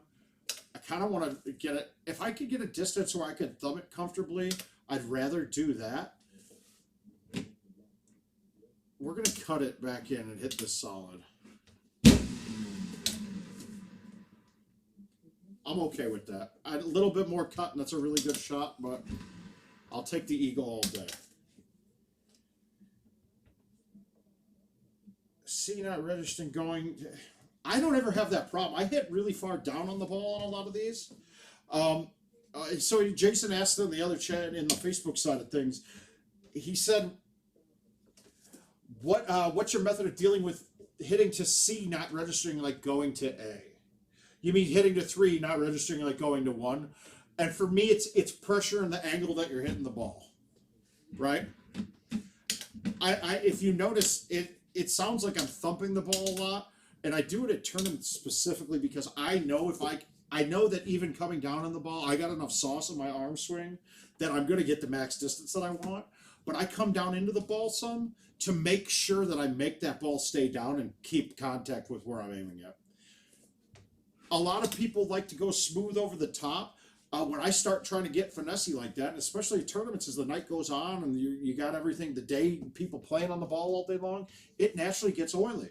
So by me hammering down into the ball, I make sure to take that oil feel out of it. So my power game can travel.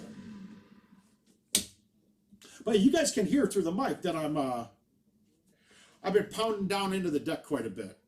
You hear it. I mean, my shots make a noise, a distinct noise. You know when I'm hitting the ball, and it's not. I'm not hitting it any hard. Well, I am hitting it a little harder than most, but I'm coming down. My swing isn't necessarily always through the ball. It's risky too because if I come down into it too hard, I'm kind of hammered or can't stand. I'll come down into it and jam my wrist up pretty good, but I won't miss the ball. I won't have it go nowhere.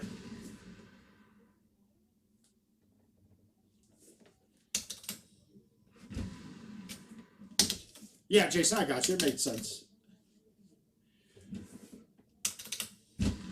This hole can be a pain in the ass, too. I just want to try to line up the wind as straight as possible coming in on it. And I think I just screwed that up. I think I left it short. Yeah, I did. All right, that's not terrible, though. We can save this. No, we can't.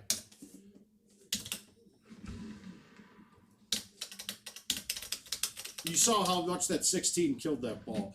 You got a lot of different plays on this one here. You can go this fairway, this fairway.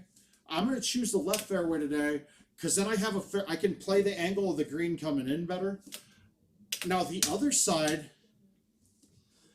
I mean, I don't see why I would ever go right on this. I want to take an obstacle out of my path, so I'm going to go left. The only difference could be I could set myself up with a funky distance, but I can pretty much manipulate the ball on all the distances. All right, so, but this one, I'm going to play just a little cut. I'm going to throw it out pretty far so I can get the angle coming in from the left of the green, but at the same angle that it's going directly into the wind. I can then release. I might even want to roll this one. The only problem with roll is at the angle that I'm coming in, if I undercut it and don't get the swoop to come back towards and have the line going at the pin right, I could roll it into the bunker. If I have the angle right, I roll it into that hill and it comes off and has a chance of going in a second time. But we're going to hit release on it. See? Simple. It's a simple-ass game, guys. But if you notice that, right, and we'll watch the replay on this one. If you follow my ball flight, I'm going directly into the wind as that coming in, right? That's almost exactly the 11 wind coming. So I just basically took the wind so that I'm having a straight wind by using my cut to have a straight wind.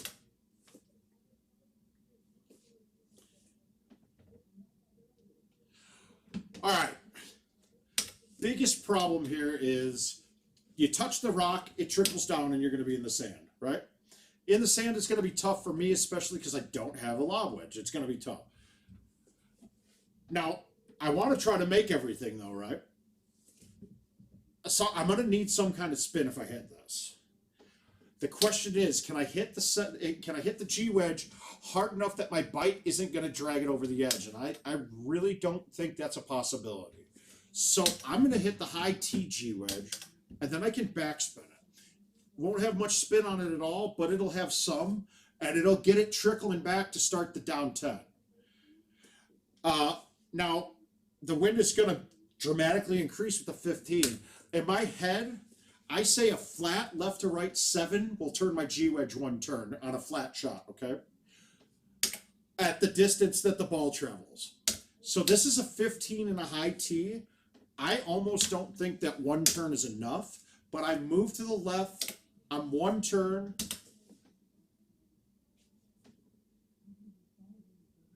Do you need more cut? If you mean, do I need more speed? Okay, Paul Doyle's asking, when you throw it out like that, do you need more cut than if you went straight at it?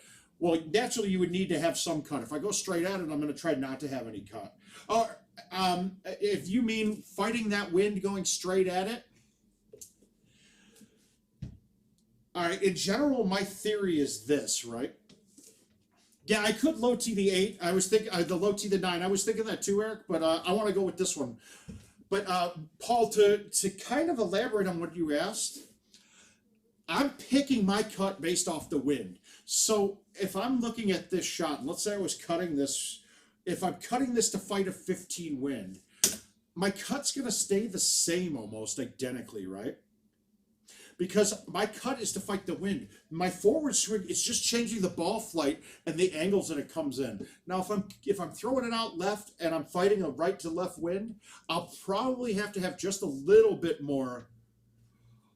I'd have to have a little bit more cut because obviously it's got to cut a little further. But it's not as much as you think. The dramatic part isn't there. So I look at the shot and I go, okay, I got to cut a 15 wind. I know my pullback that I'm going to hit. I'm judging on how I'm going to play my approach with how I want the ball flight to come at the hole. If I want it to be a straight shot, if I want it to have a straight shot and have the ball released dead straight, I'll play my cut and then I'll just throw it directionally a little bit. I'm also using that cut to change my distance on it too. So Chuck Wagon used to use the saying, as the crow flies, right? So meaning the straight line distance is what they're giving me. If I'm playing that cut, I'm still hitting the ball the same distance, but the path that I'm taking is now 20 yards longer. So if I needed to go farther, I need to hit it a bit harder.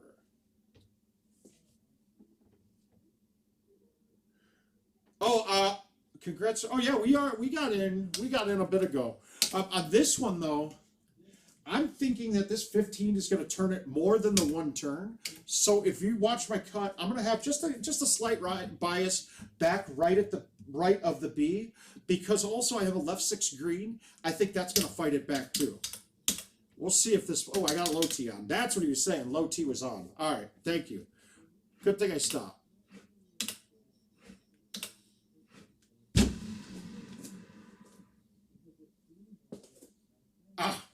All right. Now, if when you see the result of that, the thought process was everything played out exactly how I thought it out in my head. I got the backspin to start turning that down the hill. I got the left break. It did go farther right of the hole than what I had intended it to, than what 1 turn would do. And it didn't have too much speed coming down the hill for it to get through the fringe. So I gave that shot every possibility of going in and took away all the risk. That's a win-win. If you could do that any chance you get, yeah, you're not going to hole out the damn shot every time, but I made it as easy as possible with as low risk as possible. A lot of times on hole 17, you can get it past these bunkers. But on this setup with the 17 in my face, I can't. Anywhere in the fairway, when you get to about that marker or further, is on the screen in 2. The problem is, especially into this 17 with the 8.5 driver coming in, I have to play a cut on the second shot. With the 17 in my face, a cut 8.5 driver is going to give me some distance issues. I want to be up as close as possible here. There's a fat part of the fairway that I can try to get to, and we're going to do that with a high T 10.5. I mean a high T 8.5. I'm not going to smoke this, but I'm going to hit it decent. And then remember too, if you look, there is a slope on the fairway kicking to the left. And if you're in the rough here, you're laying up and getting a birdie. You can't get there. So I need to be in the first cut at the worst.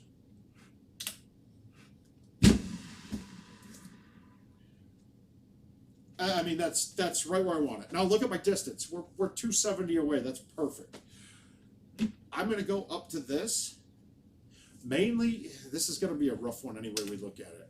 Let's look at this, the shape of this green. It's one of the few greens with this goofy rough that if I'm on the rough above the hole, I'm still putting that, right? Even a short putt, I'll play the putt a little bit more. Unless I'm way far up in it, I'm still going to putt that. So I want to play a shot that gives me a chance to, my shot should have a curve that's going to fight a left 10 when it's coming in, but also a curve that enough that I'm going past the high side of the hole. Now, the question here is, do I go with the 3-wood? I don't think so, because with the 3-wood, I got to put release on it. At the worst, I'd almost be thinking I'd be rolling this. And if I don't hit the rough there, I go through and I have a 10 breaking putt, which isn't a putt and it's a chip, and that right 10 short chip from this crap is tough. So I'm going to actually play this. I really want to release this, though. In fact, I'm going to release it, and I'm going to do similar to this one. This one, I almost don't want it to follow the angle of the wind coming in, because I need to get this higher than the hole. If I follow that angle of the wind coming in with this shot, I'm going to dip below the hole, and I don't have a chance of making it. So in my head, with the 10.5, I need to cut this to fight a 7, to fight that angle of wind. So let's just say that's a 45-degree angle. So half the wind is directional, half of it's going into my face. So we would be saying that's about an 8.5 wind sideways. But that 8.5 wind sideways, it's more in my face than it is directionally. So we're saying I'm fighting about a 7 wind sideways to the left. So I don't need a ton of cut on this. With the 10.5, it snaps like a hybrid almost. So my thought here, if I'm telling someone else to hit this, I'm thinking no more cut than the tip of the B on this, right? So my pullback, I want about the tip of the B, and then I'm going to throw it out about 1.5. The angle coming forward on this one isn't going to be as important, because you'll see, because that left 10 is going to take this pretty good. I just need it to land slightly right of the pin. And I totally overdid it. See, I went outside of the tip of the B. I went outside of the tip of the B, so that ball overcut. That 10.5 has a lot more snap on it than most of your other clubs. Now, I'm going to putt this right now.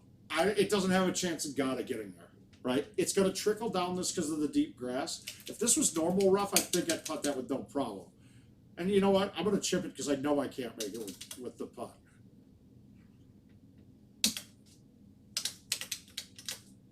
Just the tip. And even there, I think the tip of the B might have been too much cut too. Hey, Kyle Heasley, how's the best in the CLT doing? Or the CLT commander? All right. Simple, pretty straightforward hole here. With the setup that we're looking at, we don't have any risk of water. A lot of the times, I want to bounce this short and have it come down.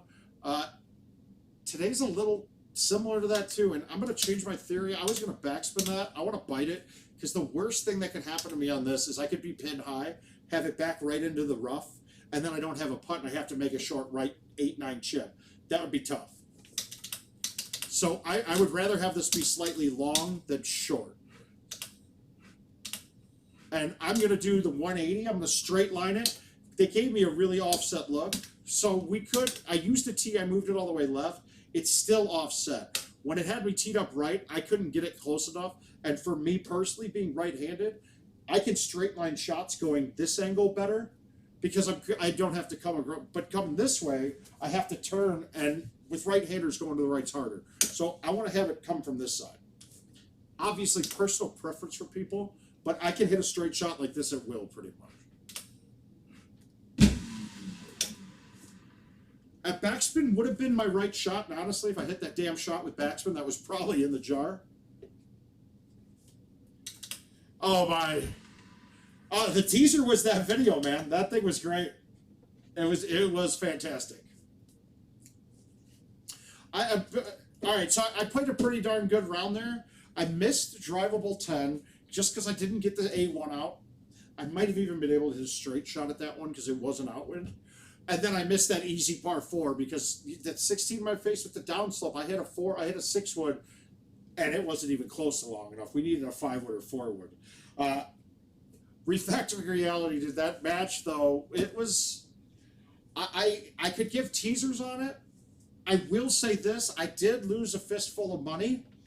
It was nothing to do. Fox was not taking. You should have seen Fox after every game where I'm almost falling down. He was coming up to me like, "Dude, you want to quit?" And I was like, "God, no! I deserve to lose all my money. I deserve to lose it."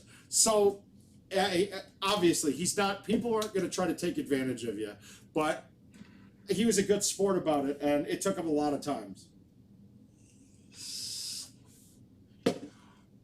I don't have much issue with it. My problem when I'm not quite as good as getting the straight line going left to right.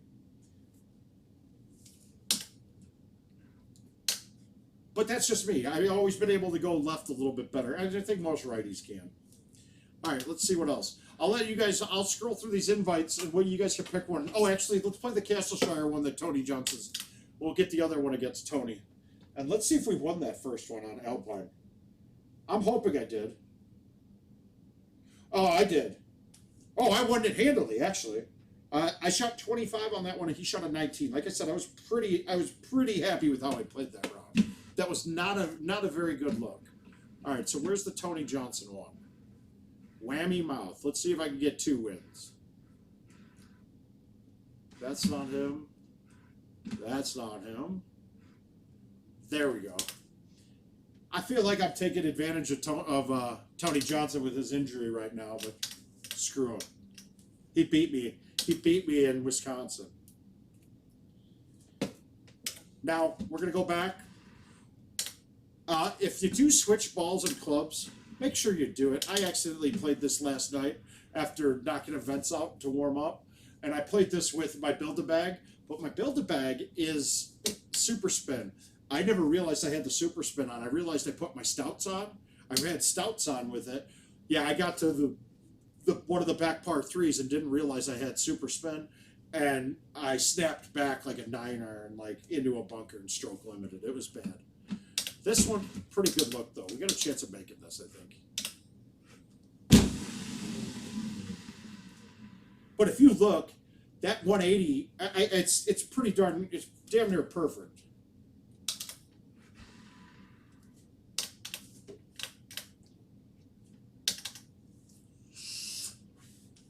This one gets a little touchy with the distance with compared to my Titans.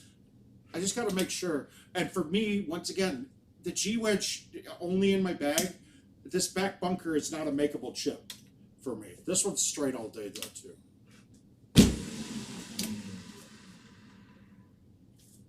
Now, somebody was asking me the other... Yes, absolutely streaks on Castleshire. Okay. We're going to talk about the shot meter and how you guys can apply this while looking at one of your opponent's shot meters. So if you saw my reading on that, that was 147, might have been 148, right? And if I hit it dead straight, that same shot would have read 142, right? If I'm hitting straight to the 2, the shot meter reads 142. That's the max. Pullback does not matter. It's your forward swing on how hard you can hit it. So if there's no side swing at all, and you do have a pullback, dead straight to the 2 is 142, right? It maxes out directionally, and it's slightly inside of the 1 and the 3. It hits 158, and that's the max that it can hit, those angles. So you say to yourself, cool, I need to get some extra juice on this one. So I'm going to move it to the right, and I'm going to pull back BC and hit it 1-2. And I'm going to hit a straight line that's going to read 150 or 148. There's no extra distance from doing that, okay? The numbers on the shot meter, they're kind of a mythical number. I believe the person who created the shot meter, when it first came out, when they shot angled, it was reading like 70s, right? Even though you were hitting a max swing, it was reading 70s on it, right? And I think it was the great Don Peccione who said that, no. put some sort of multiplier on it that makes it look like you're hitting it harder as you hit it out directionally. All right? You just need to know the maxes. That's it. So if I see halfway between 1 and 2 and my opponent hits at 140, that would be like them hitting at 130 to the straight shot, right? Because I know that halfway between the 1 and the 2, I can hit at 150. So I know that that wasn't a perfectly full swing. So I don't have to go up there and murder it. Now, obviously, different clubs and balls are going to change everything, but you can get a total judgment. Remember I told everybody Al is wrong. He said he prefers not to watch his opponent. That is absolutely the wrong thing. I want to get every piece of information I can going into a hole. Right? It's why whoever's the higher seed nowadays will want to go second. These courses are too close. I want to learn everything I can from your shot before I hit mine. Now, this also comes into play on thumbing the ball. All right, with no pullback on a shot, the max you can hit it straight forward to the 2, and this is when you hit dead straight to the 2 is 123. I don't have a test to know what the max out directionally is, but I do know that the multiplier increases as you go directionally. So for instance, right, if I was to thumb this shot, okay, with no tee, and I angled this out to 1.5, right, and I thumbed this to 1.5, and it read 95, right?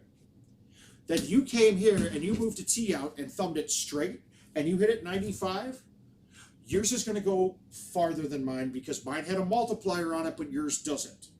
So you have to know that when you're looking at those kind of things and watching your buddy's shot meter, it's not a straight reference back and forth at it. You can't just reference and go, oh, he thumbed that 95.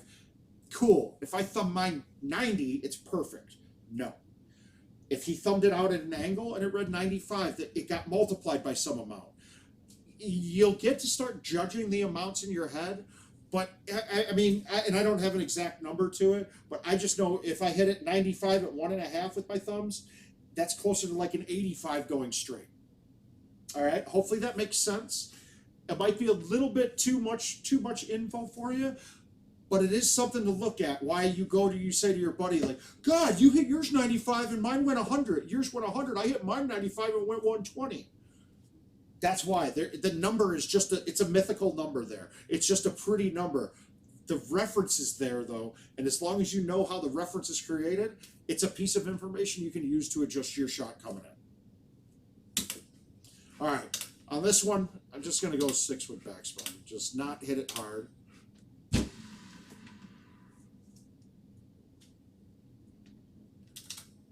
Yeah, it does. It just does. You just have to understand. And just know that extra multiplier, it's not extra distance. And it was something I was talking with Haas about.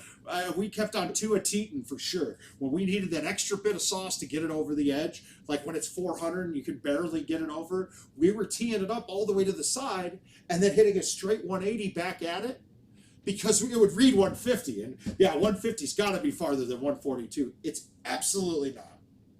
It's the same distance, and I tested that as best as I could on casual play mainly. By it's not an easy test because it's impossible to judge.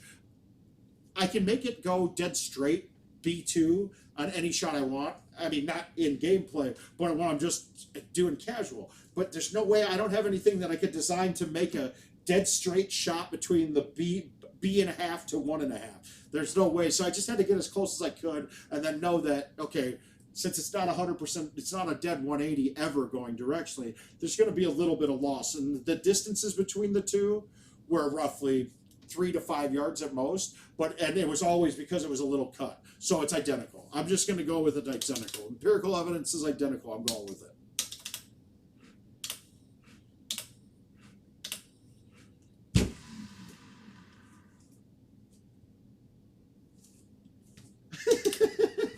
Yeah, actually, we've kept this pretty family. We got abandoned speaking and on Twitch saying if your kids are out of school, have them watch Math with the Mouth. My kids would get in trouble because I don't have any right now for one, and they're probably in Mexico not speaking English if I do. I was stationed on the border for a while, so we got that going for us. But I would get in I had had problems because this new kind of math is not my style at all. I don't believe in it. I think it's stupid. Common Core, whatever we call it. All it does is make our course stupid. Maxed out putter speeds, I've never once looked into it. I think they're pretty standard. I don't think it can go any higher than a certain number. Yeah, I've never looked at the putter. Putting's all been feel. And you'll notice that there's never a time that a putt will go like 10 miles per hour when you think you hit it 20.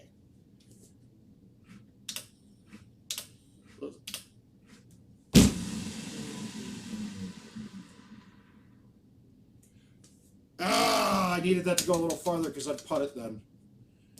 God, I might still try to putt this anyway. But, all right, the putting theory, all right, here's the putting theory. If this was 25 yards, this would be a putt 100% of the time. When you get to 25 yards away and you're above the hole and you don't have too much obstacle to traverse, generally I say you got to have a 60% green, 40% obstacle once you're 25 yards away or more with the putter, and then it's got to be less than 50 yards. If you got 60% green, 40% fairway, or the obstacle in front of you is still flat, you can putt it without a doubt. Now, if I try to putt something like this, even though all my criteria is met, it doesn't come off the club hot enough. And that goes back to that dynamic putting type stuff we were talking about with the putter. This would come off with a fluff, right? This would be the, right? And it would just roll down the hill, and I wouldn't even get to the green. I really want to try it, but I'm playing whammy right now, so he's actually pretty good. So we're going to try to chip it in.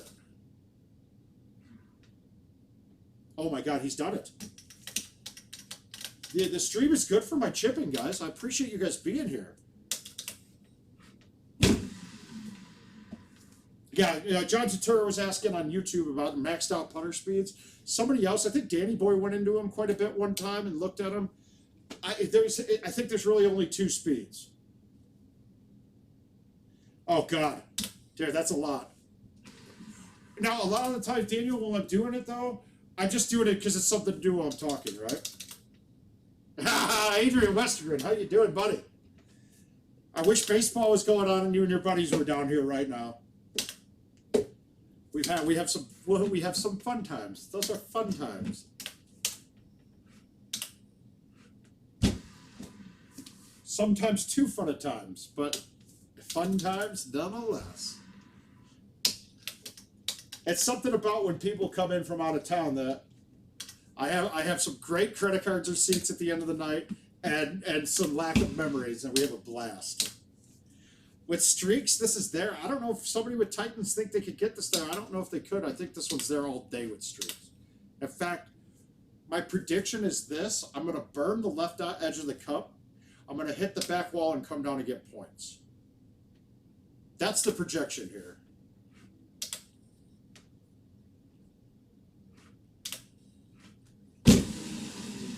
Ah!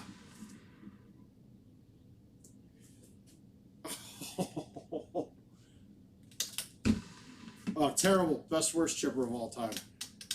I gotta say that was pretty darn close though. I got 7 feet. Alright, we're gonna murder boner this and see if we can get it there with streaks. Yeah, into a 10, no problem. Can still carry at 325. So when I'm looking at the shot meter on a shot like that, it read 144, which is good because I aimed it slightly left of the 2. And then my bigger thing I want to know about my distance is if I maxed it, is how close of the 180 it was, right? So if I was only a little bit to the left of the 2, I want to be a little bit to the right of the B, which in that case on that shot meter, that's how it was. So I would say in that shot that I hit the max distance I could hit for a straight shot. Hopefully that makes sense. And I think it does. I think I explained that pretty well. But if there's more questions on that, please let me know.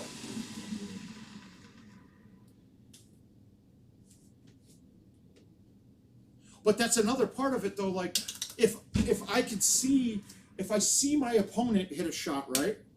And I see they crushed it and it barely didn't get there or it barely got there, but I see that their pullback wasn't a dead straight line, I could go, okay, I'm there, no problem, because I'm going to hit a dead straight line. Or should I lay up on this now because, God, they were really close to a straight line and didn't get it there.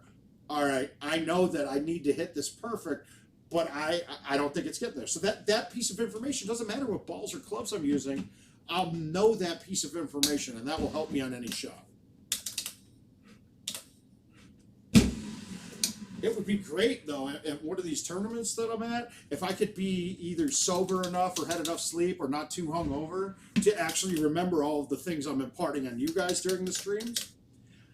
It never fails. There's always some reason that we get to miss. I get to miss a lot of my brain at the events. Jason Stark, how you doing, buddy? Checked out your stream a little bit. Unique take on the bedroom tee. I like it.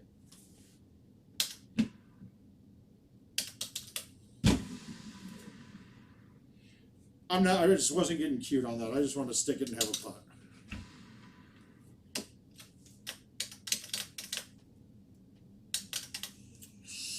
Oh, I see why Tony Johnson. This is, yeah, they're all there, aren't they? This is like the optimum setup.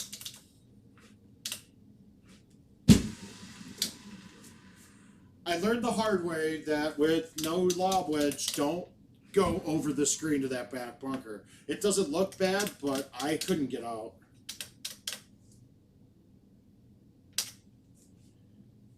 Wow, Tony's giving me a whole bunch of goodies here. Yeah, hopefully the video that tomorrow. I mean, you'll see it illustrated quite a bit. If you've been to tournaments, we've seen it illustrated. But I think it'll be a perfect way. Oh! It's Friday night, baby.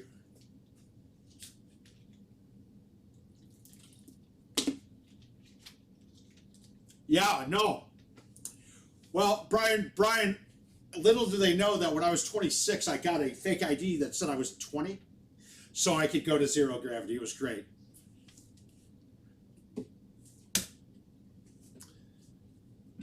All right, we got a chance at a good one here. All right, so the key here, guys, is no matter what, I have to have a cut coming right to left on this, right?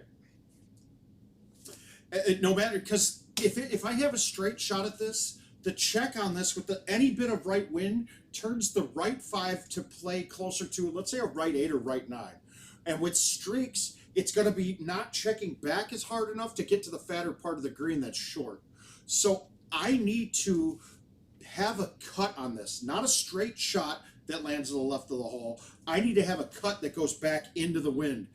So when it checks, it comes back and fights the right 5 instead of helping the right 5. And the question is, it's 3 woods too much for me, and I think that I'd be having to go around that. I think this is my shot with a cut maybe just inside the tip of the B and hit it solid with backspin. Let's see if it works.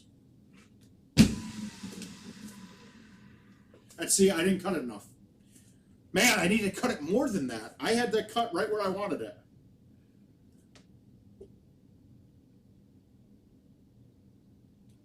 Oh yeah, the place was filthy.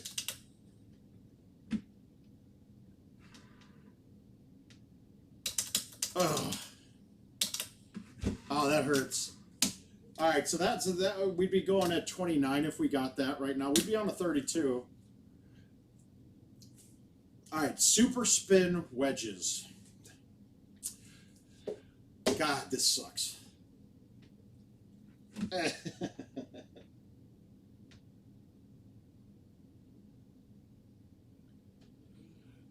You know, we could just go at the holes.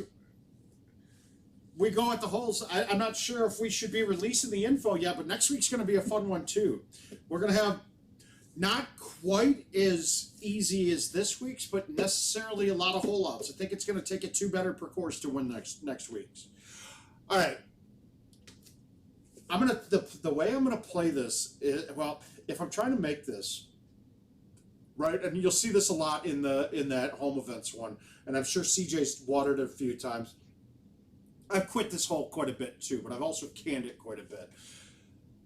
With the super spin clubs and the streaks,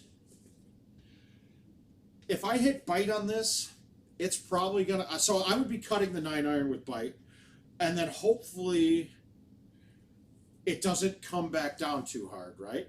Most likely with the outwind and a cut, it's just gonna sit and plug and not come back at all. Okay, so can't make it with that, but I'm gonna be safe. Now I'm gonna have an uphill. I'm gonna have the downhill putt from this with the C and a rollover opportunity with streaks all day long. Now, the shot I really want to play here, but it's risky, is high teeing the 9 with backspin. With the super spin clubs, the high tee 9 will start coming down the hill. I just don't think I can get the line right and not wet it. So I think that might not be the right play. Let's just go with we're just going to cut the 9 with bite. We're going to cut it a decent amount and then hit it solid, maybe 120-ish. And I wetted it. Yeah, I wetted it. I wanted 120 and I hit it 112. It backed up really hard. It wasn't very good. It was a really bad shot. God, Tony crushed me on this, I'm sure. 16 cross. Same exact kind of play here. I have to cut this into the wind. Not as much with this one because I got a lot fatter green to work with.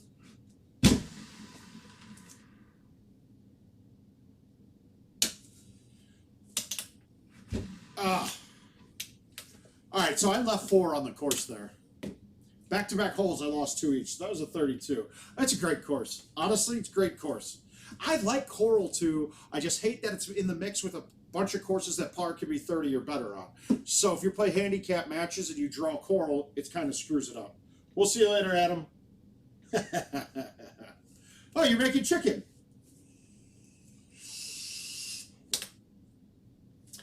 All right, we'll get one more in here. Either that or should I, you guys want to see, should I bust a couple invites out and see if we can get a 3-better and make CJ look bad? Go for events mode and see if we can knock CJ, make him feel real bad. Let's see let's see what the leaderboard's looking like on that. I don't think anybody's caught 102 yet. Oh, actually, yes. Brandon Eby got me. He didn't get me, but he's got a 3-better in there as well. I think I'm going to have to throw a 3-better. I think he's going to try to pass me. Okay. Events is showing is not on right now. I'm going to show you homeowners the fix on this right now. I'm gonna show. So when you get this right, it's because I had to reboot this while I was doing something for the stream. So we're gonna go into the operator menu. Yes, agree. IT net settings, connection tests, force call. Now my theory behind this is that the events mode has a different server that it doesn't naturally try to connect to it on boot. So you're, by forcing the call, it's making a connection to the server and pulling the conditions for events. I think that's it, but I don't know how they have it set up. But thank God, somebody finally got another 3-better. CJ's going to be losing his mind, though, I bet. All right, so now we'll go back and we'll show that events mode's up and running.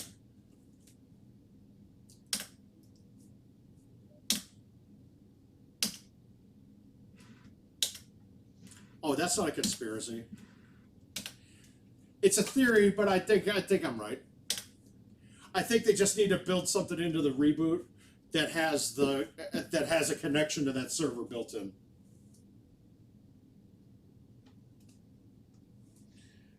All right, let's see if we can get one. We'll get a good one here. I do want to go hang out with the wife in a little bit here. I know it's weird to say, guys. I want to go hang out with the wife. I can't even tell if she's watching still or has it up on her phone. So this is just me saying it. All right, equipment set up. Select balls. We're going to stouts for this. All right, now we're going to go to select clubs. Nope, it's on my HE par 3 set that I built.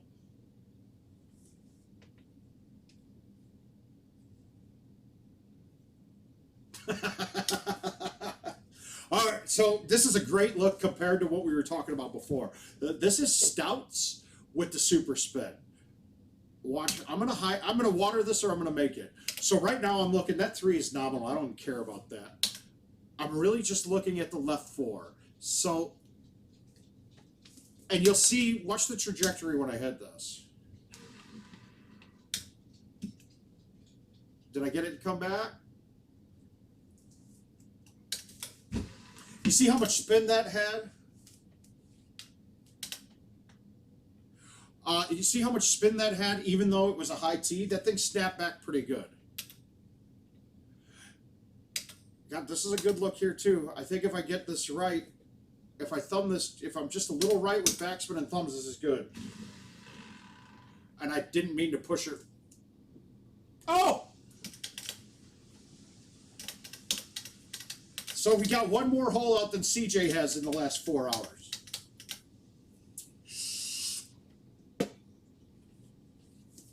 All right, 3.5 wind. That's a little long. Let's try to snap. Let's try and let this thing run right in. Nope, too far. Shit. Well, I didn't mean to push it right like that, but luckily when if you look at that, I missed it a little right, but I don't think it would have mattered. I think straight or going just to click right, that ball was going in. It would have just been the low side or the high side.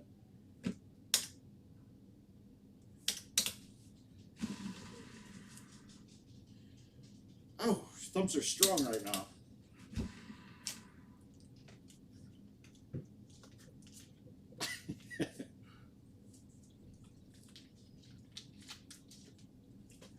Oh. Yeah, this hole kind of sucks with the iron set. Well, it's not any different with the iron set that I have or normal, but it's not an easy hole in one.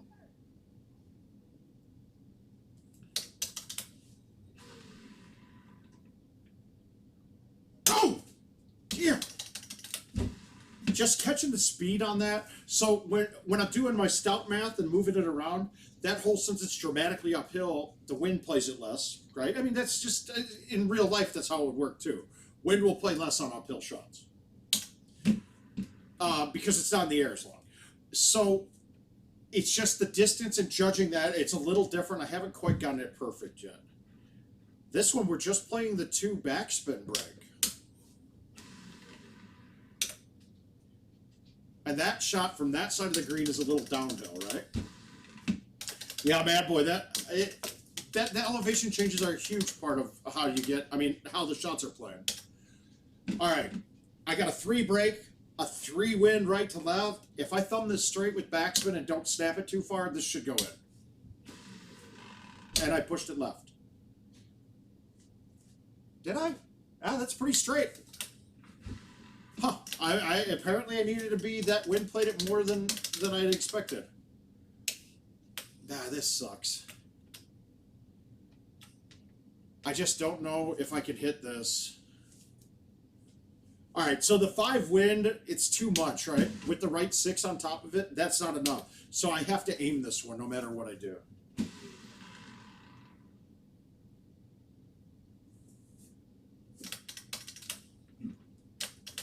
Gave it a chance. That one wasn't a very good look to try to jam it in. That's what she said. All right, we're going to low T and release this. I need to get it further right. So the bad setups for me are ones where I can't use the stouts to aim for me and then hit straight. The one you're less like to make it if I have to pull back or I can't just aim it that way. Or this one, I have to hit this hard, so I'm going to pull this back. This could have 2 chances of going in. I could hit just short and it bounces far enough to have the 5 still backspin, or I hit the green on a fly at pin high and I get it to run in right away.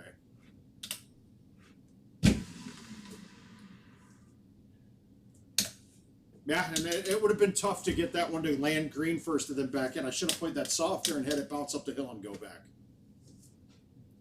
In general, when I got to this hole, I would be trying I would let this run and try to make it if I don't have a hole out, but I got a hole out already.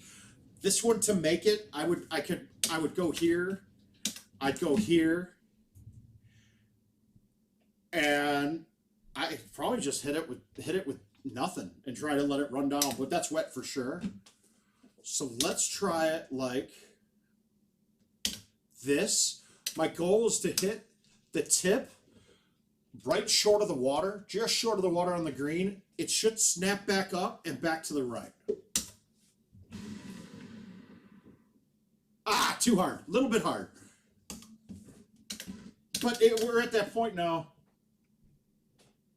Yeah, well, unless I accidentally started one with streaks. But yeah, all the rounds that I have up have all been stouts. I'm sorry, in a par 3 contest, anytime the distance doesn't come into play at all, stouts are going to be the ball I'd choose.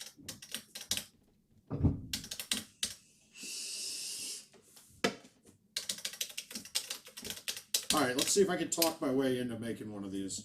All right, 2 wind, barely anything. But we still have to adjust it a little, right? There. I'm going to low tee and roll it and release it. That's it. Got it. Eat shit. That felt good. All right, so even the low tee with the 2 wind, it moved it more than I thought it would. So it was more than one little click. I don't like this look, but I've had it before.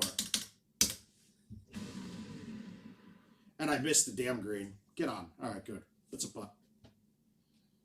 I needed to lay off of that a little more. We need a DNF now because I missed a putt. Wow, that's terrible.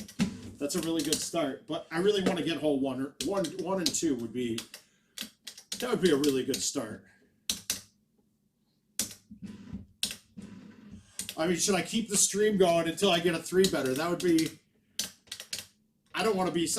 I gotta be on CJ status. I can't do that, man. What if I don't get one?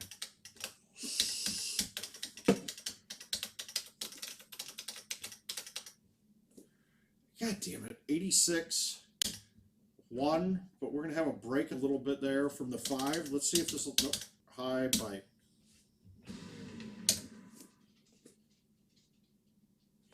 Come on, turn, funnel. Oh yeah, they're good for games like this. Castleshire, they would be useless for me.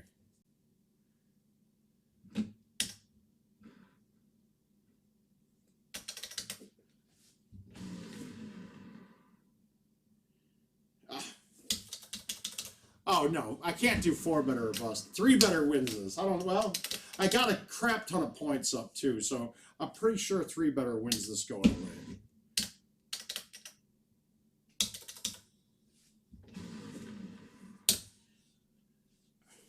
My problem is I haven't aced this hole enough.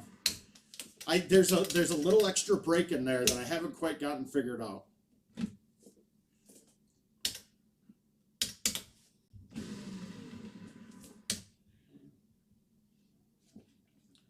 Come on. How about 1-better or bust? Yeah, well, but it's that one hole ends a chance of winning a match, though.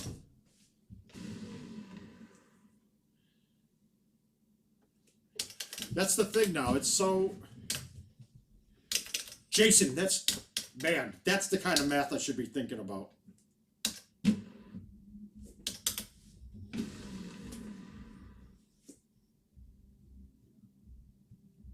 This hole could eat my butt.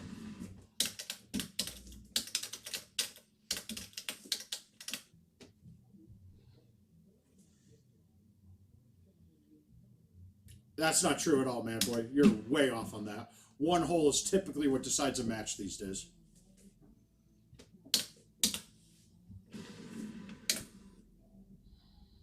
I'm going to miss this. It's cliff, too. Yeah. Cliff chipping is possibly my worst on those short ones. Oh, I'm always more than 1 hole. I get what you're saying there. Yeah, I agree. Right, so for you, it might make you not miss a shot, even if you lose the one. Let's say Powell 4, for instance. You could shoot a birdie on that and play clean the rest of the way, and you probably have a higher chance of winning the match than if you played a different ball and missed 2 shots. Obviously, I get you. I get what you're saying. All right, we got to get an ace on 1 here. Now, when it's the uphill shot, I'm always wanting to put roll or release on it just because I need it to get through that break. the up 10. So I'm thinking I low tee this with release and see if I can fight the wind just right.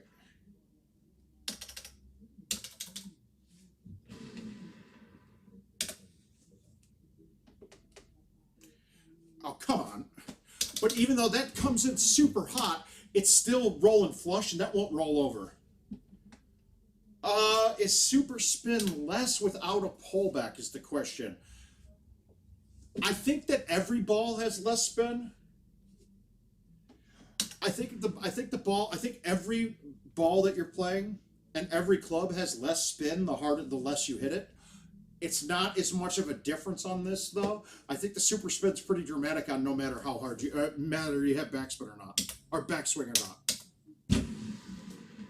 That was ugly. I really have a good club to go at that. Maybe a high T7 would, but high T and shots that angle fight in the wind. It's just another factor you would have had to have learned.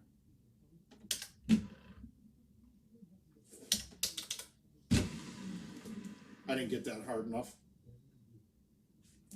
I knew it. I'll take the Bubba Ray Dudley. Quick, somebody Google who Bubba Ray Dudley is.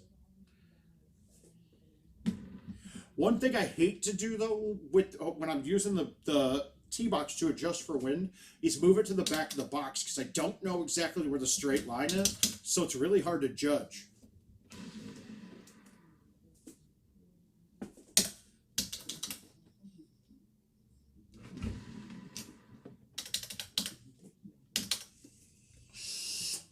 Right, but I think the distance that you lose, the less spin on the super iron backspin isn't as dramatic as the less spin I get on the normal backspin without a super iron. If that makes sense.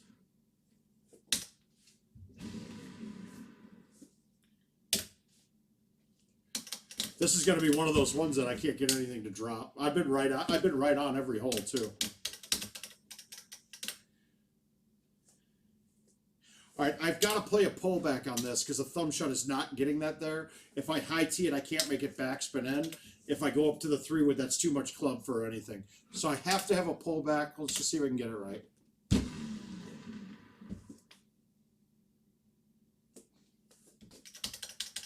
Oh. Got it. Now I'm not sure if I don't know if that's a compliment or not. This is an ugly look too. I mean, look at how little area to the right of the hole I have to fight. And with the driver, I'd probably click the rock coming in. So I'm going to backspin this. Just almost a flat pullback, straight back. I have to have a little bias going to the left just to turn it. And then I'm going to throw it out and snap it in and have it almost come straight across the green to try to make it.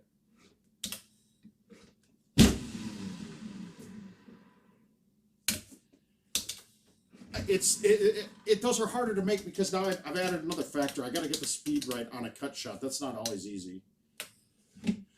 All right, we got a chance on this one.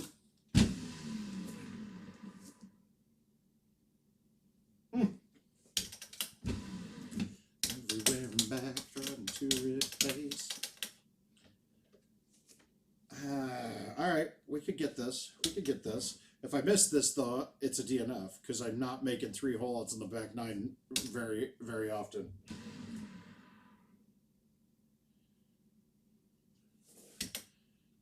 All right, let's just start over.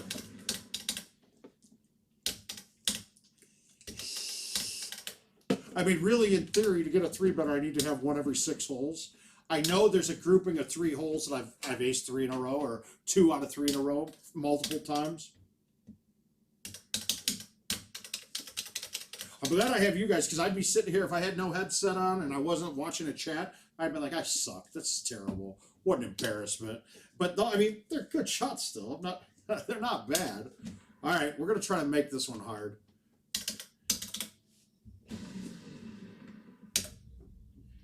Let's see, did I get the wind right? Did he get it? See, that's horseshit. Sometimes that bounce will bounce straight and then start coming back. Sometimes the bounce will bounce to the left. Another ugly look on this hole. I don't want to hit the 2 hybrid in.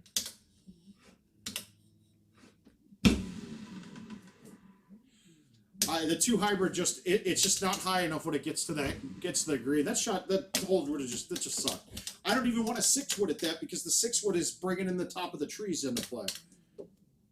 All right, so watch this. Right, if I turn right, this is left 1. This is harder to judge because it's a bigger angle than when you're doing it with the putter. But if I turn left, it's still down 6.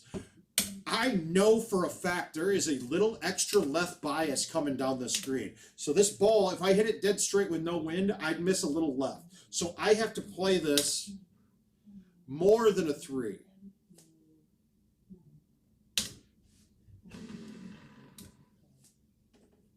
See? You saw, I don't, if anybody saw that did have a bounce and turn, it turned left a little bit. Oh, sorry, Kyle. I know, that was bad. I was horrible in doubles. I should have used a tee there. I don't know why I didn't. I wasn't paying attention. I used a tee, move it all the way to the left, and I had a chance, but instead I tried to aim it.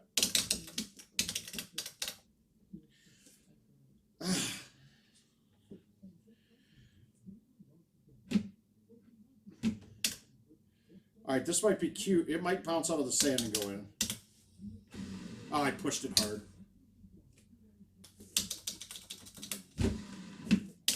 I was trying to take off enough of that to bounce short and hit the sand, and when I did, I sprayed it.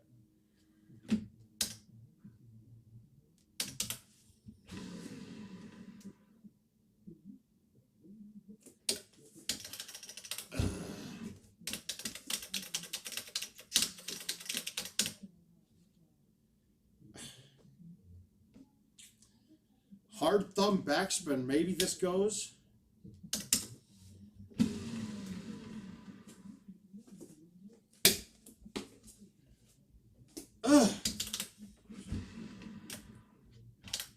It's funny because I've got an ace on that hole on most of my helper on most of my games that count, and it's a big point hole.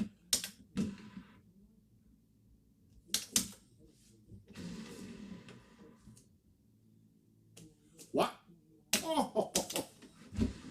All right, got an ace-9 or else it's a quit. All right, we're going at it. Nope. Guys, I feel a good one coming. These are all too close. I'm hitting these really close. I just need that one perfect setup. I feel like you're not going to see a 3-better. You'll see a 4-better before I do anything at all. We got to start by getting one, though. That one's been too damn close for it not to go in.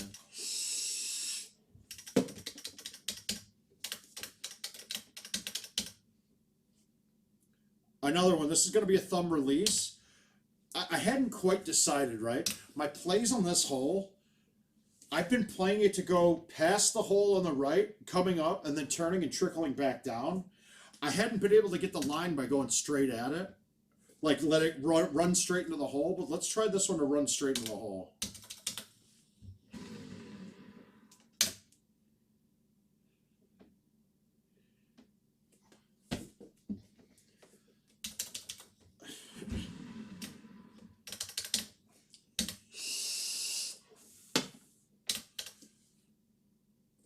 All right, this is going to be a thumb with nothing. It's just a question on, I'm moving the tee to play the break. If this is too hot when it gets to the hole, it won't break until just after. But this is the distance is lining up to be just the pin high. So a straight shot here should be good. And I pushed it left. I didn't hit it hard enough and I pushed it a little left.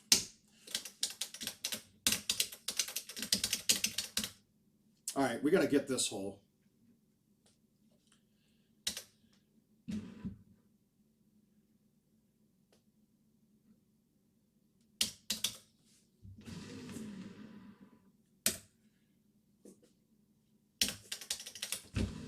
Ugh. Got to get something to start dropping here. Hole 4, here it is.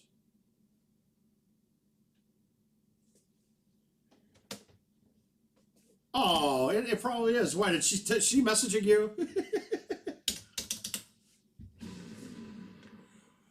Or is Jackie telling you that he needs to go? You need to go spend time with me. Or is Jackie watching too?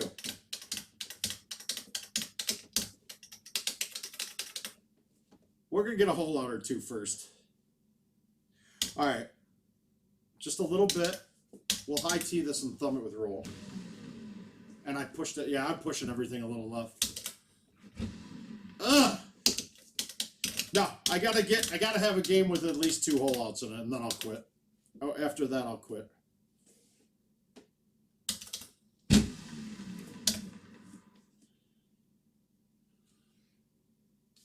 Man, it's not liking me right now though. Thanks, Dave.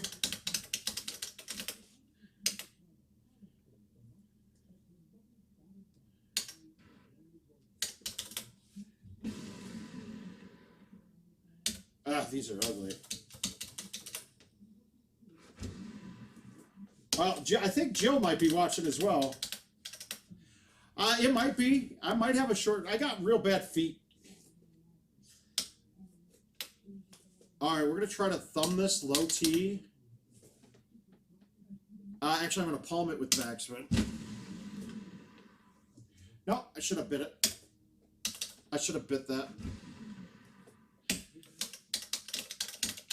No, I feel good. I'm feeling like I'm hitting good shots.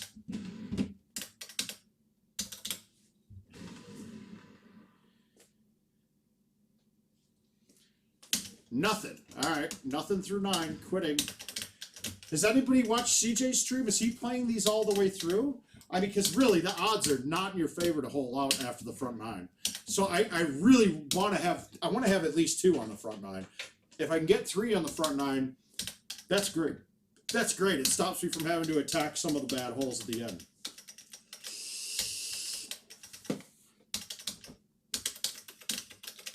All right, we're going to get 1 this time for sure. Of course, it's going to be horrid.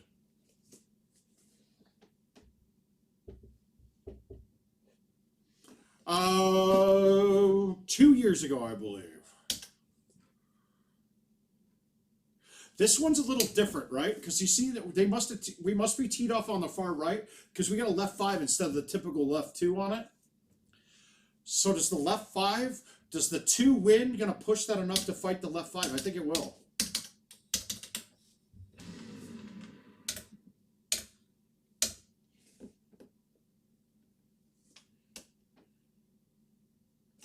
Yeah, it did. Perfect.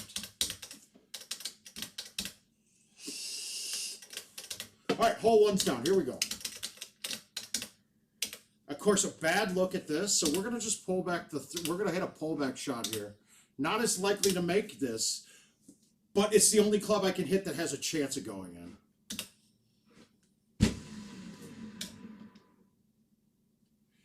Mainly because if I miss the, I mean, it's all guessing. If I hit a dead straight, I can play it to hit a straight line at it, but it's really hard to do. I could do that. We could do that. That'll be a good topic to have. All right. I think this shot should go in. If I hit it straight, I think this is the right distance for the right 6 to kick. Nope. I pushed it right too, but it was short. That didn't have the right curve. I need to have a little bit on it. All right, is that too long? It will be a little long, so we're going to baby thumb this. And then I snap thumbed it. Did it snap enough? No. Speed was pretty good.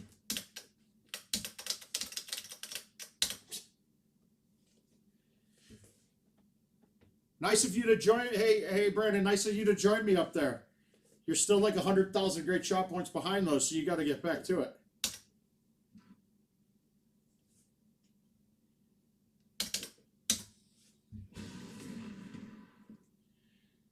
And who's cutting anything? Oh, you're saying you hit cut shot? No. That's silly. You shouldn't be cutting shots. That's silly.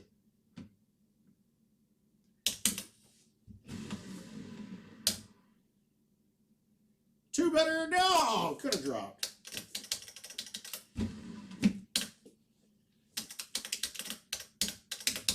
Thought I had the second one. Let's get a second one here.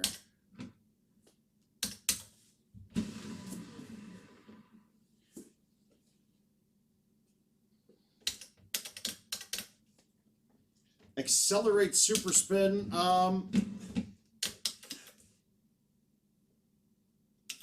Who does? Did he just pass me?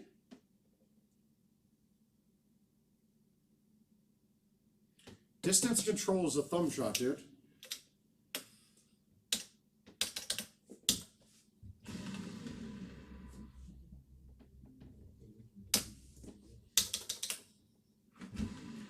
Brandon, you got 3 up now?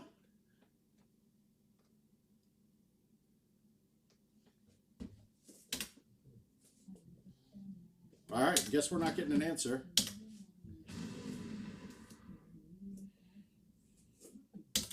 Well, it could not. He might have hit one and it didn't update yet. And there goes Dylan, too. Dylan's at 102.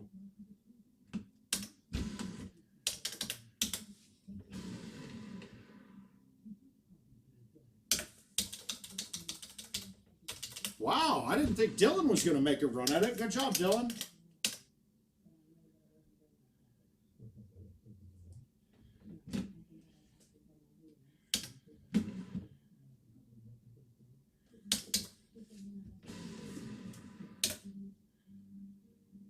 Ah. Oh, I got you. I thought he meant 3. He's got 3 102s. I got you.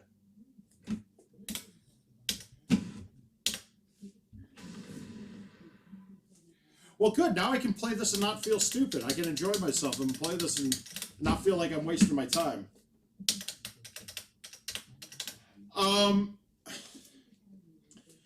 The answer is yes. You can. It does. If I can hit a straight shot, I can control my distance. I'm thumbing it.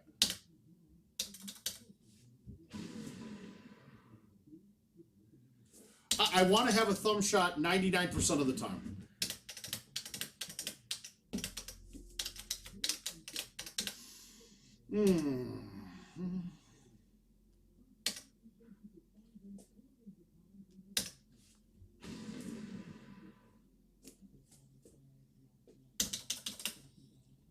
God, if I didn't keep having a little one bounce sideways, if I didn't keep hitting one click off to the side, I'd be making a lot more. We'll get some more though.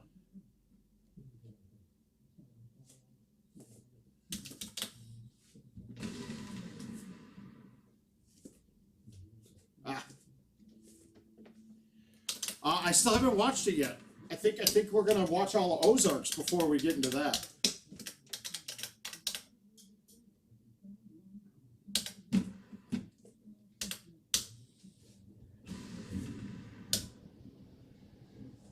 God, I almost want to put super spin on all of them.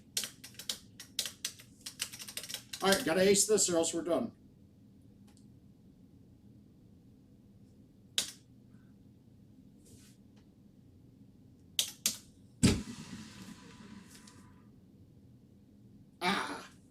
All right, this one's over.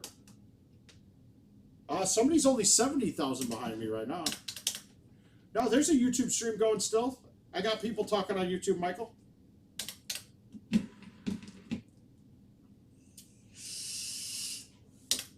Dude, the spin clubs it's not a matter of what's good or bad, dude. It's just, it's what you like to use. And it all depends on hole setups. Because there's a lot of holes where I don't want to have a lot of spin on it.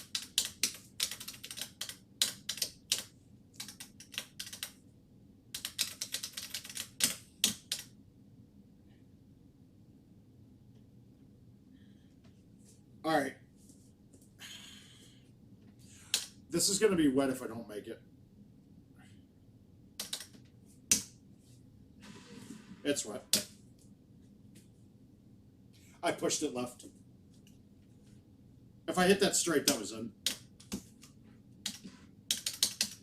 But it was a good enough look that I got to try to go at it hard. I mean, it wouldn't even have been a bad shot to go with an 8-iron thumb backspin at it.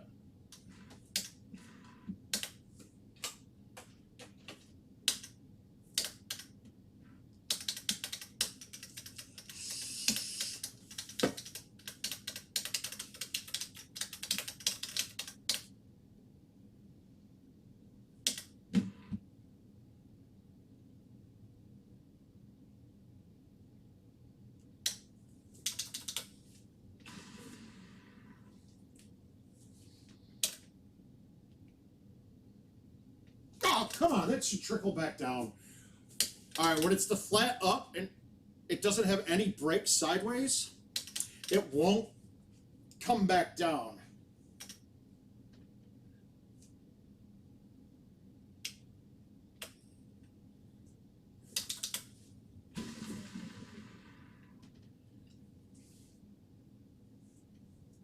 Come on, you can't bite that hard.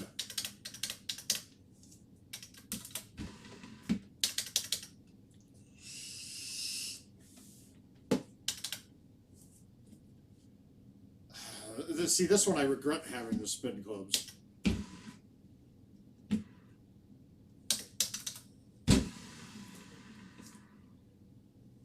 Ah!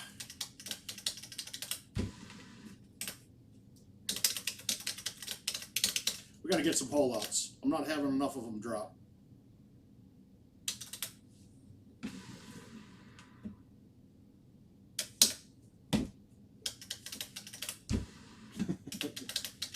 They're right there. Everything is right there. We got a chance every time right now.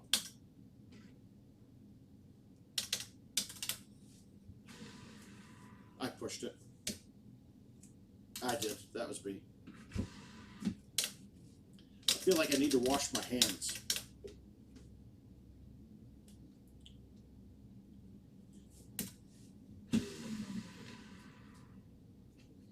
See, that hole could be really bad with the iron sets. I mean, really, with any set there, because that would have been, my 9 wood have been good for it, but other than that, nothing.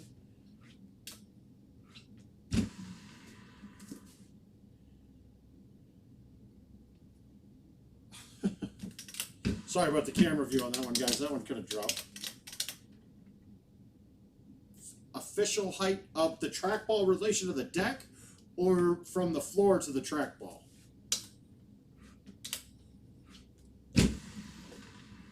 That was ugly.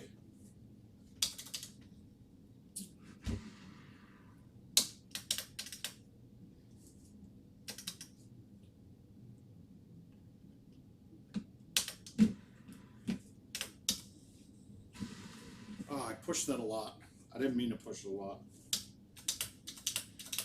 So the official is that the outside edge, the HAP logo with the edge, that rim should be flush with the actual deck.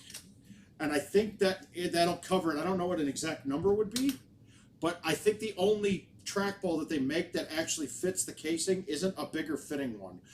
You'll see sometimes some people stick a some people, you'll see a spacer that they used to put in, and let me see if I actually have one here. I don't know if they even put them in the boxes anymore, but there was a spacer that was for other games at one point, and there was an old deck that had a beveled ridge in here. If you had the trackball without the spacer, it sat above the beveled ridge.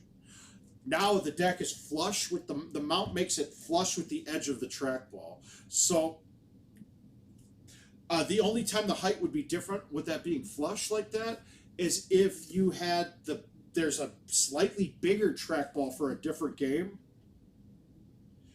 There's a slightly bigger trackball that some people had that will fit as well if you have the spacer in, but it's like you get a weird edge on the deck and it's not right.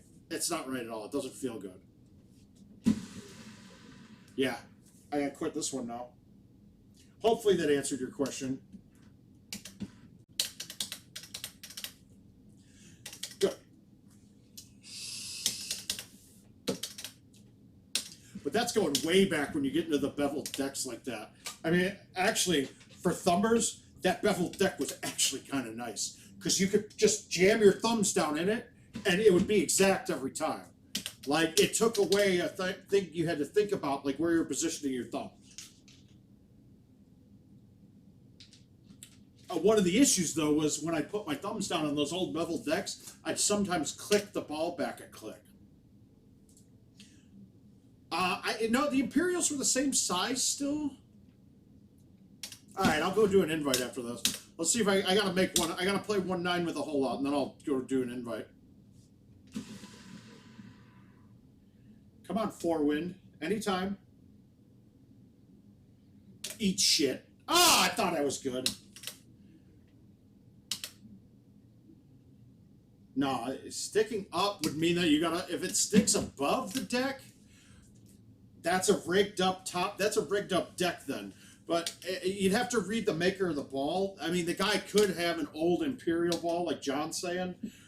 But to my knowledge, the design was still the same. Like, it shouldn't have any different heights on it at all. I'd have to see. If you're at the bar next time, when you're there next time, shoot a picture up, put it in the Golden Tee fan group, and we'll take a look and see what we see. My guess, though, off of just what you're saying, is that the deck is a little bit, there's a problem on the deck itself. It's no different trackballs, my guess. All right.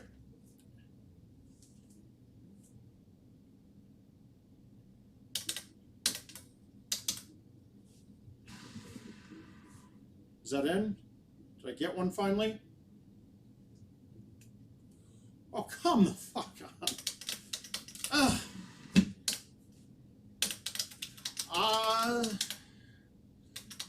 I see that as a reasonable expectation, to be honest with you. God, I don't like this at all. All right, we're going to try to plop this one in. Not a dunk, but...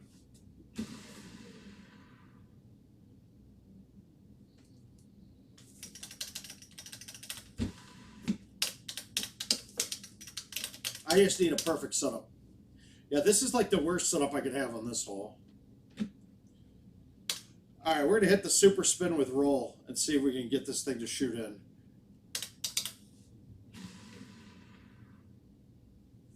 Nope. Well, this is a DNF if I miss this. And no chance. Thanks, Stuart. I appreciate it. You know, if we shut everything down right now, it probably wouldn't need that long of a time.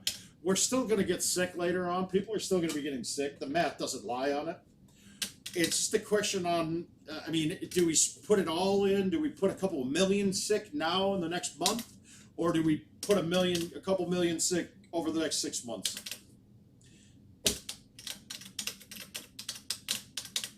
I've seen some of the people that got this thing. It ain't pretty at all, dude. Like, it's... Oh, I'm right with you, man. I'm going to get sick, too. All right, so we're going to try to make this. I'm going to high T thumb this with backspin. It's going to go wet or it's going to go in. It's too far right. It's wet. Maybe not. Maybe not. Yeah, I pushed it. If you look, I pushed it goddamn click right. If I hit that dead straight... Oh, good. So you're reasonable. You're not going to sit out here and spew.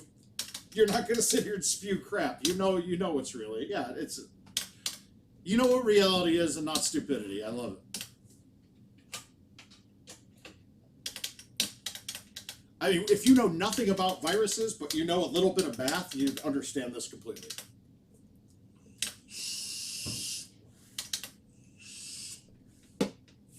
All right, hole out time. Oh, thanks, Ryan. I think I might have to drink too. I think the wife is drinking. We gotta make one. God, I'm all left thumb right now. Oh yeah, stouts on this contest here.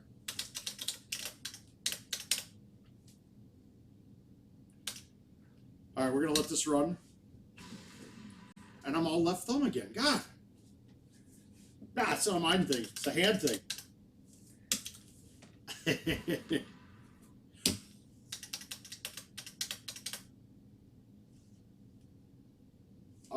I'm not sure. I don't have a drink down here right now. I don't really have anything to drink in the house right now. I gotta go out.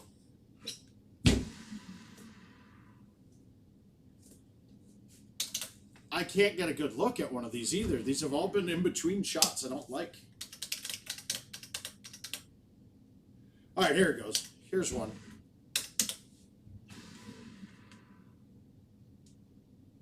Fucking eat.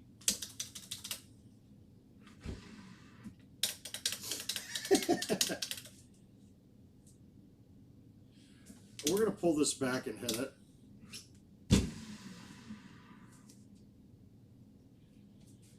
I mean, when you have pullback shots, too many pullback shots in a round make less hole-in-ones.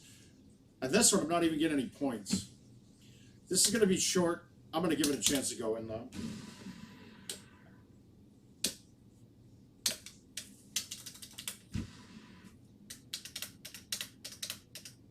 Oh, they could. Wow, Jason.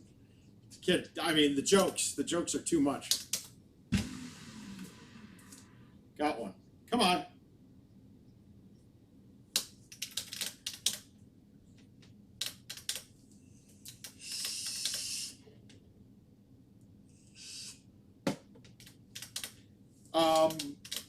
Yeah, delay a game's pretty bad. I understand why it's there, but with the new TVs and everything, we shouldn't really have burnout anymore. If you put a decent enough TV, there's no burnout.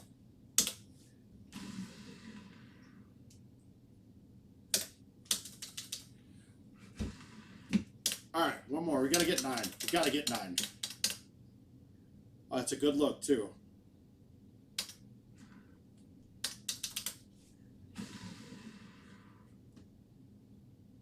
That shouldn't have bit that hard. Ah! So on a shot like that, I was using the bite to make the break more, because if I let that with no bite, it didn't take the break until after the hole. I didn't expect it to bite that hard that fast.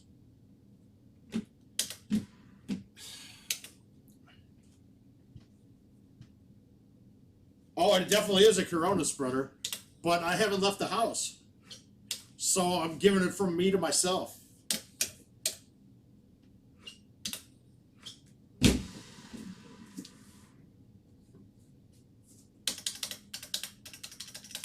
Yeah, stouts are, I mean, really, stouts are about being able to thumb the ball dead straight. That's stouts. That's what stouts are there for.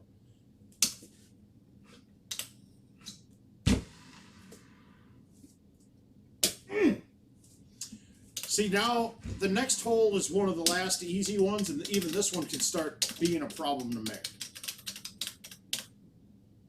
Yeah, see, it's not set up very good. Because if you look, it might be okay.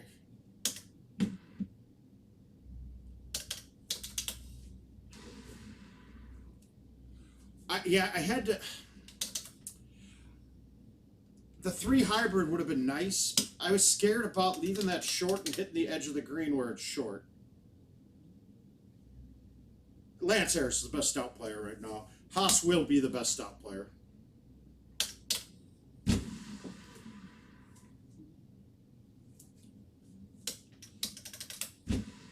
It's the person who's the best shusher will be the main difference in the top guys playing stouts. And it's...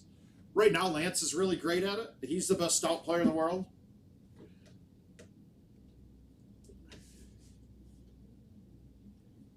All right, we got to high tee this one.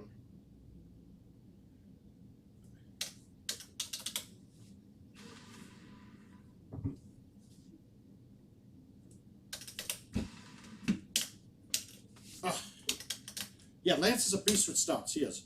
Lance was a great player before stouts. And he just turned them into something that unnatural. Well, thanks, Jason. He had to know it would be good. All right, we're going to just thumb this with bite. Hopefully it starts coming down the hill hard enough. Come on. I needed backspin if I was going to make it. Well, I got some old Lance stories from way before you guys knew Lance is Lance now. We used to have a good time together. Now I don't think he likes me too much.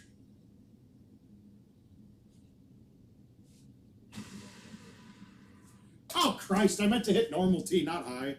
Oh, sweet. Saved myself. And then wow, I almost yanked the putt.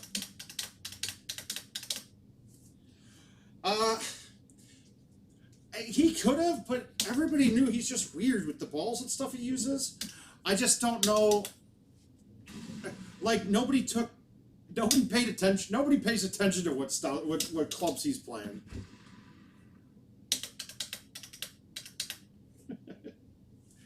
All right, let's ace this just for shits and giggles. Oh well.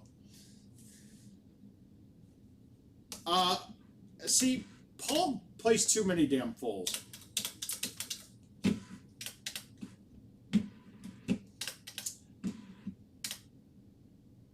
All right, I'll throw an invite in. We'll go through an invite. I got to start knocking these out.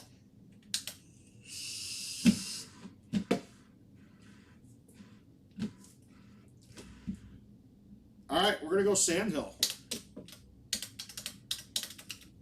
Sandhill can kill me right now because, all right, original course, my bag was perfect for it. When new tees came out, my bag kind of sucked. I mean, I'm sorry, original courses, when they were original, you needed to have a super spin, like 2-iron in there, right? No, you don't need an Auburn. A super spin 2-iron was perfect, right? For 18, that was it. When the new tee boxes came out, you didn't need it anymore because 18 was never the shot that you had to hit the two super spin on. But now that it's a mixture of them, I can get totally shit on.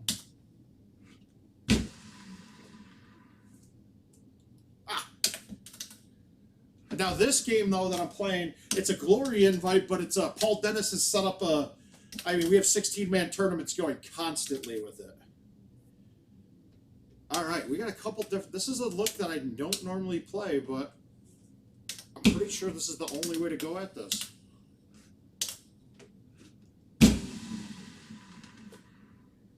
Ah, too much. Yes, these are Titans. Woo, save it. Yeah, these are definitely Titans. If you ever see, my 8-ball ball is always a Titan. And really, my ball will be Titans except for 3 courses as of right now. Jamaica, Stouts, Dodge City, Stouts 99% of the time, and Castleshire is streaks every time.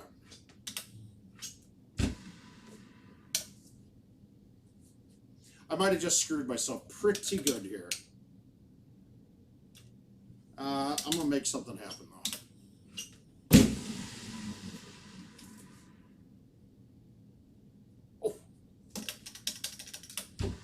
Saving it. Yeah, you have to. You have to. There's too many. It's too many shots that are just need that extra kick.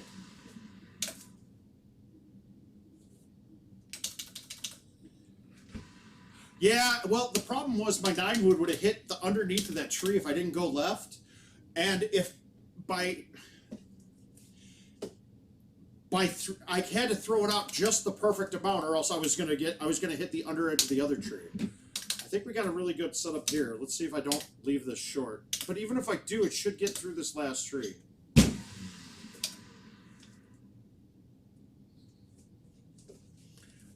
I took some off of that, and I shouldn't have, but it worked out.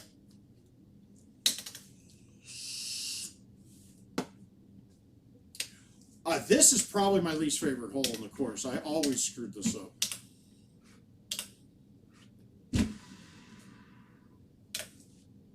I played it super safe.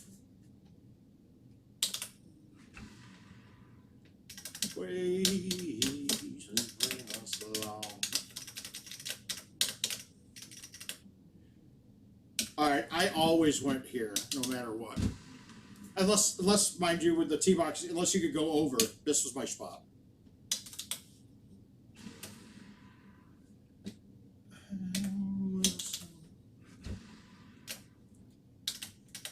So I got a monitor coming that I think I'm going to mount down here in front of the machines with the chat on it, so I can see the chat easier rather than having to look away all the time. I feel bad looking away from you guys.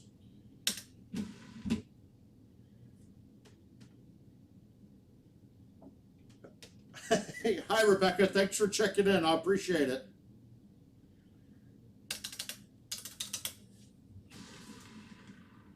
I did not need low T on that. I should have just let it go. I was scared. Yes, I am playing on a home edition. This hole's so much more fun when it's drivable. This is the bad setup, though, and I don't know what I want to hit yet. See, a lot of people just knock it over here, and I don't like that. We're going to put it in my spot.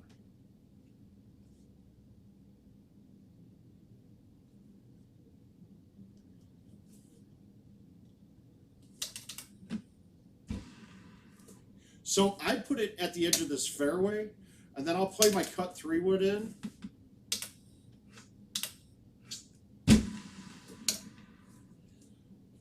It's just hard when you're coming off the fairway to keep that close.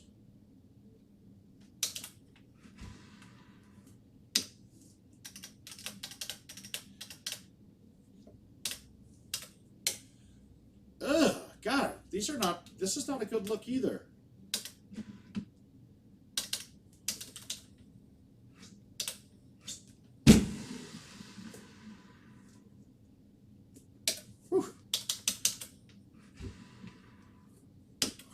So far making, I would say, what the, Jason, were you talking about the short shot?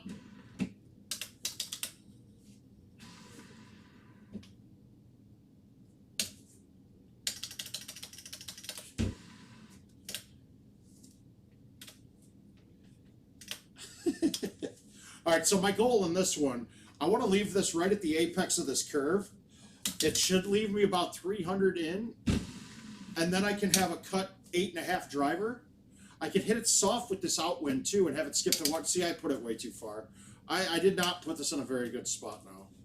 So now I'm going to have to baby cut a 4-wood, throw it out, and not hit the branches.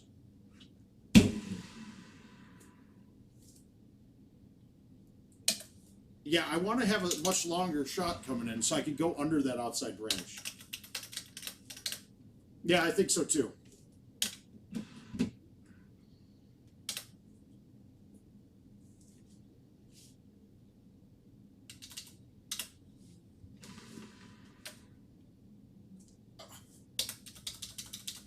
Well, I'm not putting many things very close, but Sandhill wasn't always about getting shots close.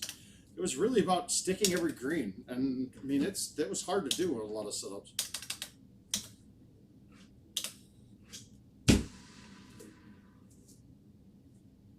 So that one there, low 4-wood and up stays underneath it.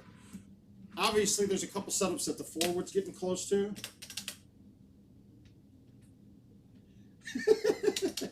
It's all right, Eric. Hopefully, they're good people. Okay, this is on, if I hit it right.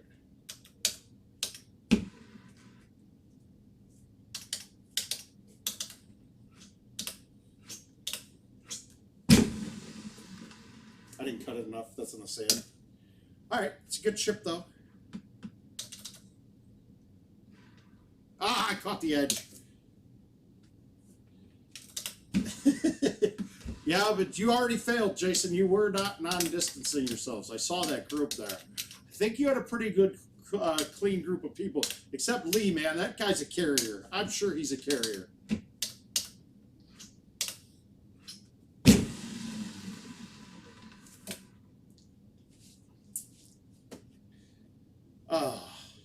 It reminds me of that old show. Oh, God, I just watered that. That's a bad shot. I didn't push it right enough. I should have thumbed it, but...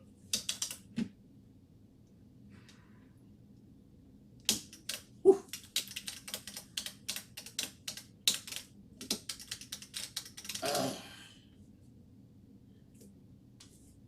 Yeah, he's a carrier.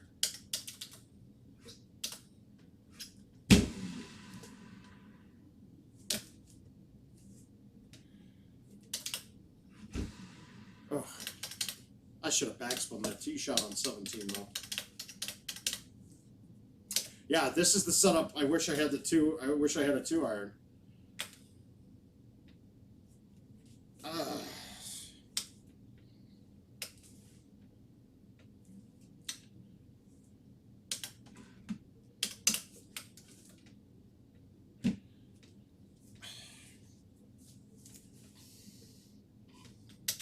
I don't really have a shot at this. I don't have a way to get this close. I I mean, and if I stick the green with the shot that I could stick the green with, I might not have a putt. I got a better chance of getting an eagle by putting it out here. I don't remember the last time I laid up on this, but I don't have a shot to get that.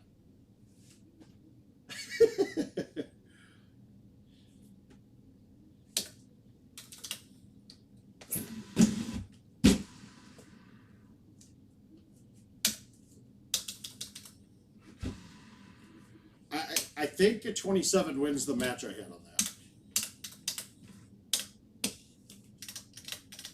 All right, what course we got? Let's come on. Let's hopefully it's a. I'm probably gonna play. I've got to play this one, and I'm gonna go. Well, I don't know. We'll see. We'll see. Is she half a bottle of wine or a full bottle of wine? I'll be able to tell in a matter of seconds when I get upstairs. All right, we got Coral.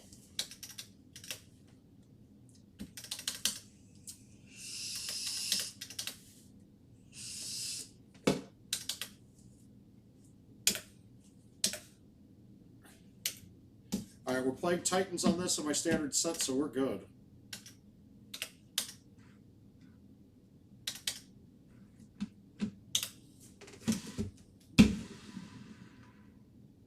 Oh!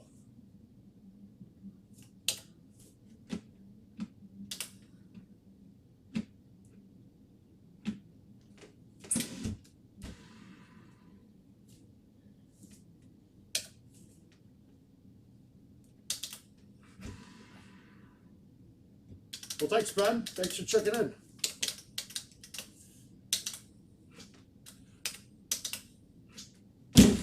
You guys saw that. I only pulled back one time when I hit that. It's a first. All right, this should. If I hit this straight, this should go in. Whoa! Wow. I don't see how that didn't go in. Well, if I can go straight at it, it'll just the tee box. I'm looking if I got the line of trees.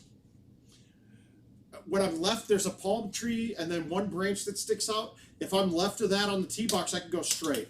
And I want to go straight every chance I get. Otherwise, the A1 shot is a crapshoot. As consistent as we got, it's a crapshoot. I mean, I hit a pretty goddamn good shot there, and it didn't go in.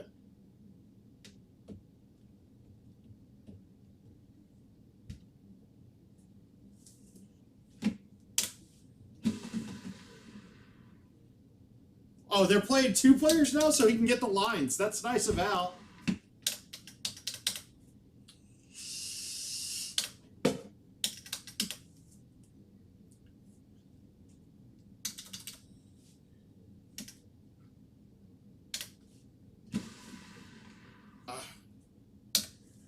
I'm pushing everything.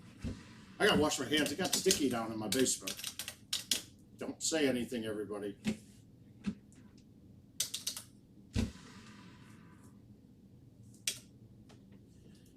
Oh yeah, and at Worlds I took,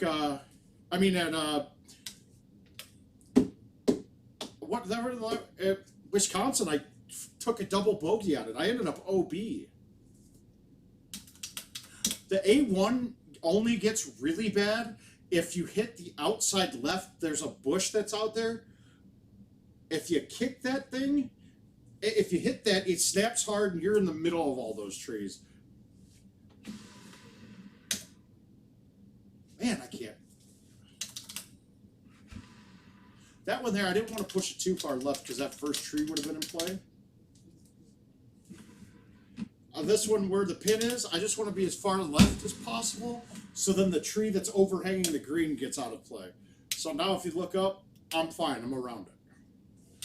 But I'm going to cut this with bite because backspin on this would have been too much no matter what. I wouldn't have been able to hit it hard enough to backspin it and go in. So I needed something that got there. Hi Wes, how you doing, buddy? With the 8.5 driver in Titans, I can just hit this straight whenever it's that low. Even if it hits the last branch on the tree, it's over the water anyway. And then as long as I get to a 5-iron in, I should be clear of all the branches above. Yay. I've explained this one quite a few times, right? But that palm tree that's right in front of me is the only thing in play. The rest of them are not there. I can go, the pin is, I have a straight shot at the pin. On this setup, if you look right through that tree, there's nothing there. I'm actually looking like I want to try to make this right now. I'm going to have a little bit of cut to fight the wind and stay to the left of the tree.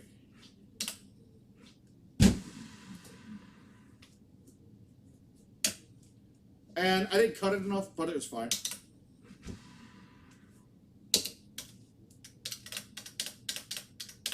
Yeah, no, I'm not drinking at all. I got a Mountain Dew next to me. All right, we got a couple options here. You can go with the stock T 8.5 or 9.5 and stay under the tree and go to the left. On this look,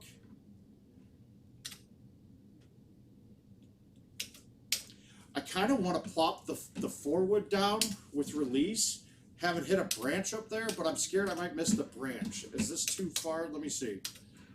Yeah, see, that's going to be kind of a poke with the too much of a poke, but let's see if it works. All right, that was the right play. Just had to take it down a bit. That could have been a thumb shot if you really wanted it.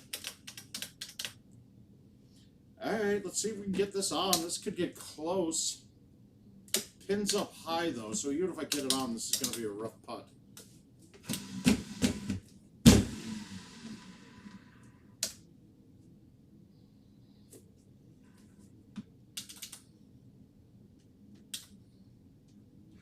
Oh, God. I got sticky hands right now. I got to go wash them. Nope. I switch them up. Titans on every course but Jamaica, Castleshire, and Dodge. I'll play Stouts on Dodge and Jamaica, and then on Castleshire I'll play Streaks.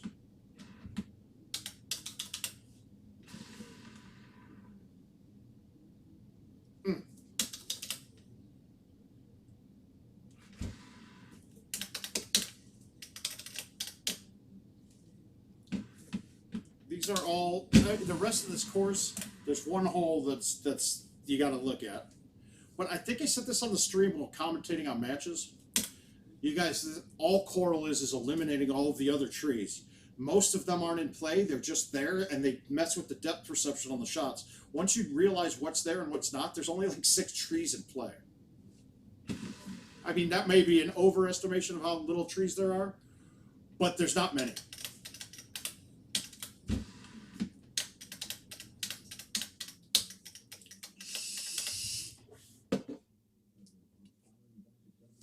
Oh, yeah, go see him. Huckleberry's a good guy. You gonna be playing at his house? All right, on this one, I like a low tee coming in, right? The 5 can hit the edge of that tree. On some setups, I think it would be okay here, but I'm going to go with the low T4. I'm going to cut it and hit it smooth and try to put this up by the pin. And I cut it too much. Well, actually, I underplayed the wind is all. But I could get a shirt that says that. But we should have a graphic. Right. We should have a graphic that's coming up soon. King's gonna build it for me. I'm not good at the streaming wizardry like he is, so he's doing all the legwork. Just like the match play.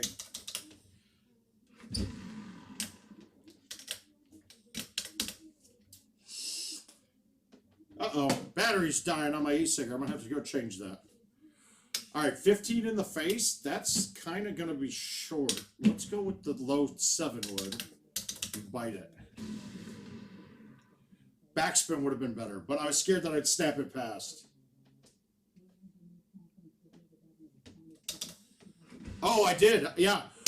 You do have to be careful on that. It should get fixed. See, the problem is with a lot of the fixes are easy, but they're big, right? And when you have the majority of machines in the country, I think he told me it's about 75-25, are running on the Sprint wireless card still. With the legalities of it, when they make a patch like that, they have to shut off prize plays on the non-patched machines. So if the patch is really big, they can't put it out because if you're on Wi-Fi, you don't have the data on those old Sprint modems to pull down that big of a patch. And we pan them a little bit for it. My problem is more the QA ahead of time was that we should have caught these well before the course is released. Right, they're pretty bad, but for the time when they came out, they were revolutionary. Like no one could do that. That was when this went live. It was insane. Like that was the coolest thing ever. But now the limitations have come into play, and when everything has to be Wi-Fi or Ethernet, patches can go out much bigger downloads. Bam. So we can't fix a lot of this old crap or the stuff that's messed up. Yeah, and it's funny because anybody here that games a lot realizes that's the way it's gone now for all these games. I remember picking up, I was a big Borderlands fan, right? And the newest Borderlands, when it came out, you were like, what is this crap? But they kept people on it. It was almost like we were live beta testing for them.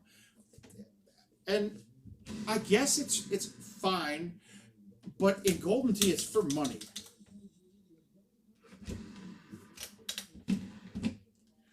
Yeah, it is, but it's not that, though. It's because of the dynamic tee boxes, the surface levels change. The surface levels have changed on every hole. So, yeah, I mean, I don't know the exact programming of it, so I'm not even going to pretend to answer correctly. But it is to do with the heights of things. Oh. All right. So that's a clean round on Coral. You count one, maybe, yes, no. Yeah, you're good. So there's no low tees. You get more spin with a low tee. Slightly, it changes the trajectory, but in general, the spin is higher. High tees kill your spin. All right, give me 1 sec, guys. I'm gonna run upstairs and switch my batteries on my vape. I'll be right there.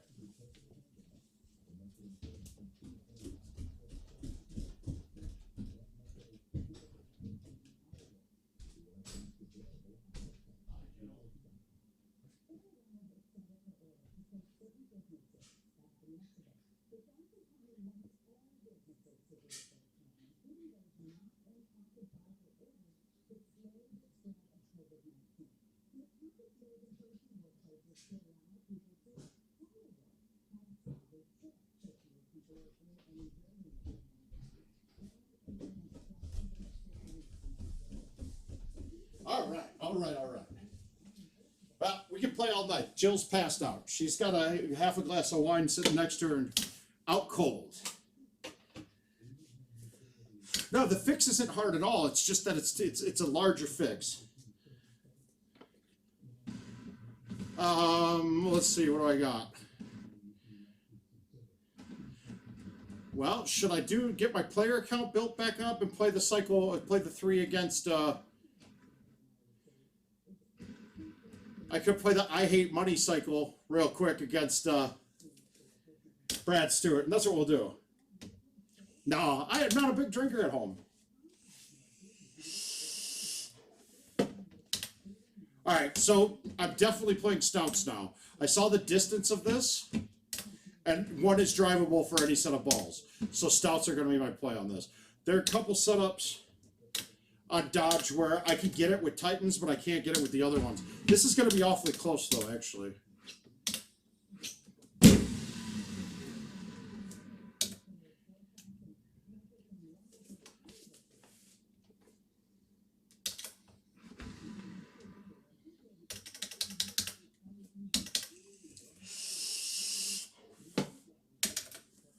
All right, now with stouts, I play this a little different than I would with anything else.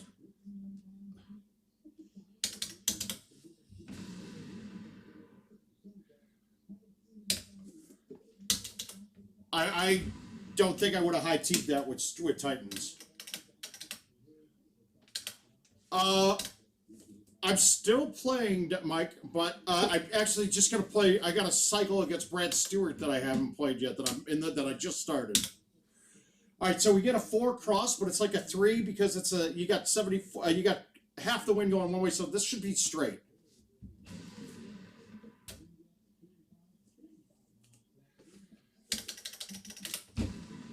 And that's why we were killing. That's why we were. Some of us killed it on the Dodge Home Edition. I mean, the Dodge commercial. It didn't take us. Those who played stouts, I bet we played a ton less games. I know Haas played probably less than I did. He got first. I played. I'm sure I played less than JoJo did, to be honest with you.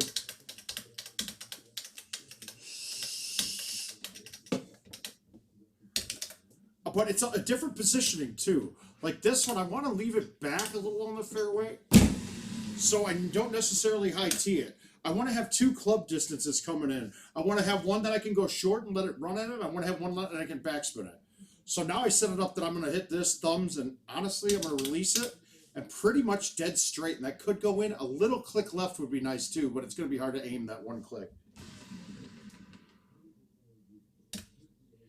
See, that one click, as much as I aimed at one click like I wanted to, it was still a little bit too much. All right, so we only have a couple outwind here, not 5. So I got to play up to this. I'll play a little baby cut on it, throw it out, hit it smooth. Green first, and that's got a chance of being in. But I caught fringe. Oh well.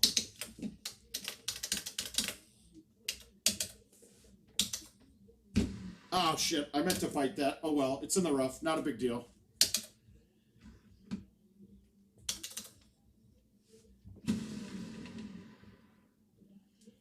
Yeah, if I'm in the fairway there, that bounces straight off of that for some reason.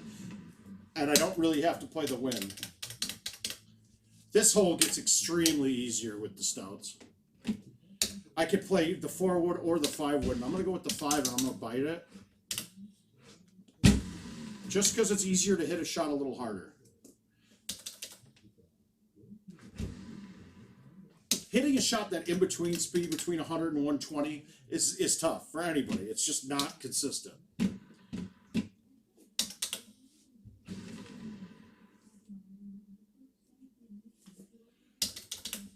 Well, if you notice there too, I hit that 9-wood to 158, right?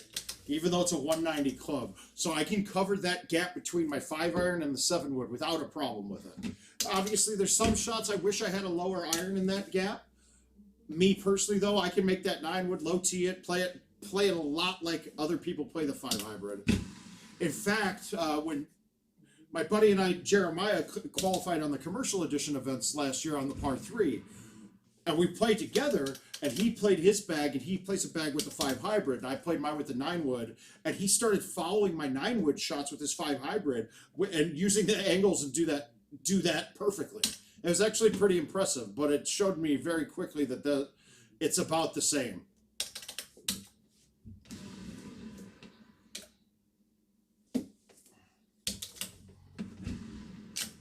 I'm not making anything for you guys. I'm sorry. I apologize. It's embarrassing.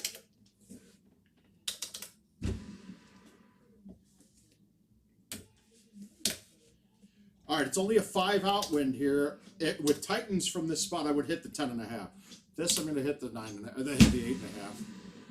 And I hit the bunker, but that's okay. Yeah, you don't need a 9-wood and a 5 hybrid.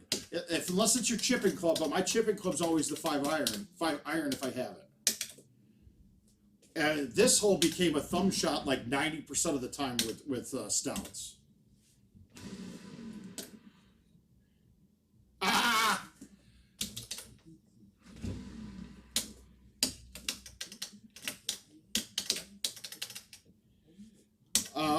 You just murder this one as far as you can. I don't care if I'm behind the tree. I can play a cut shot. It's fine. So I'm going to go from here. I'll cut the 4-wood. I mean the 6-wood, and I'll hit it hard. I say 4-wood when I say 6-wood because the 4-wood's 260 on the club, and it just makes me say it. I do it all the time. And I should have jumped up to the 5. Well, obviously we know that after looking at that.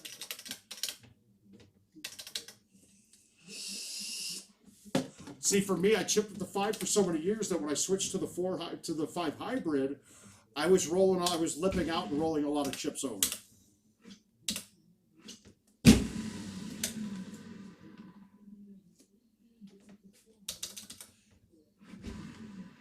lot of the times, if that wind is blowing the opposite direction of the slant of the side the pin's on, I'll just play that off the roof and let the roof kick it back towards the middle of the green. Or, I mean, towards the side of the green where the pin is on.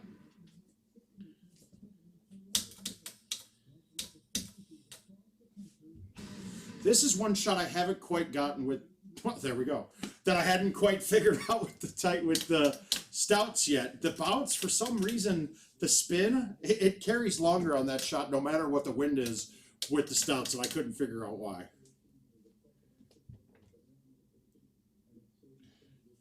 Speed, it comes off the club. The angles, it's the 5 hybrids lower lofted. This shot is a lot. I'd have to flip this and thumb it with bite with the Titans, but with stouts, I can thumb this hard and backspin it and have a chance of putting this near the hole.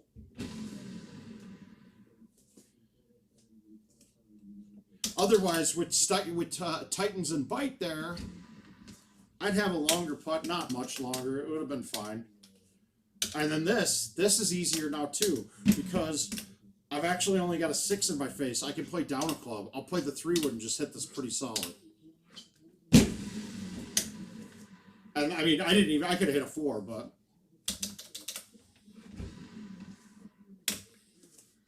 Yeah, stouts make this course pretty damn simple. There's no risk holes anymore with it. The holes, the big wins are half the wins, and that's what makes 17 and 18 tough a lot of the times. Thank you very much, man, boy. All right, let's just go on a run and take all Brad's, get all the winnings from Brad. Oh, it is 18 carries. You just got to learn that when you're playing it. 18 carries quite a bit. All right, what do we got? Where's Brad Stewart? See, he does hate money, but I'll play Jamaica next. Mainly because I don't want to have to change balls. Thanks, Wes. Now, I will, once in a while, go back to Titans on this. If the shot on 1 is one I can drive by hitting straight and not having to hit an A1. I'd have to hit an A1 with either set of balls and clubs, so I got that good. That might even get on. I think it did. But do you see how soft I hit the A1 there to get the number to read higher? That's really it. The harder you hit it, it doesn't read farther on that from now.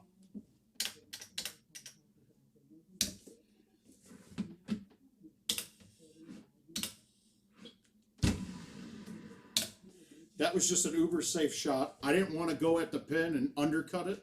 Have it hit that side slope and shoot right. I think I already won this game against Brad Stewart. I bet I won it already.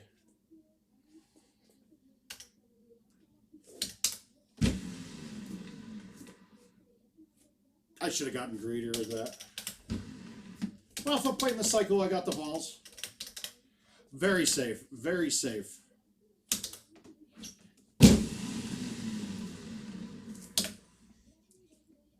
I mess this one up sometimes with stouts. And I think I just did there. Woo. I hit it straight. But that's the joy of stouts. If you thumb a ball straight, you're not missing the greens too many times.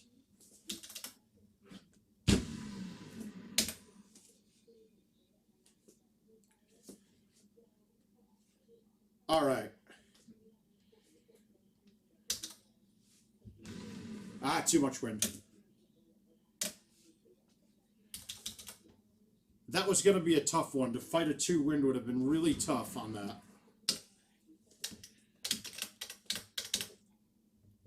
All right, we know this shot from playing that event. It's not going to take the full effect of the wind, so we'll play about that.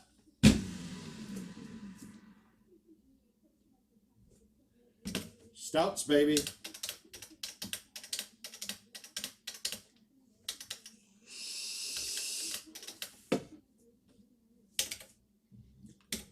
All right, the only thing I change on this is I look where the pin is. If the pin's up close, my spot is to the fairway as close as I can to the water on the right-hand side of the inlet. If the pin's in the back from this distance, I'll put it up far on this side and play the cut in. If I haven't outwinded the pins at the bottom, I knock it way down this fairway. I mean, way down the rough. And you'll see why.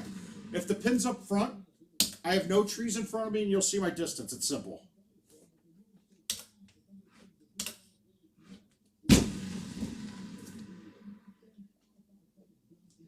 No problems, right?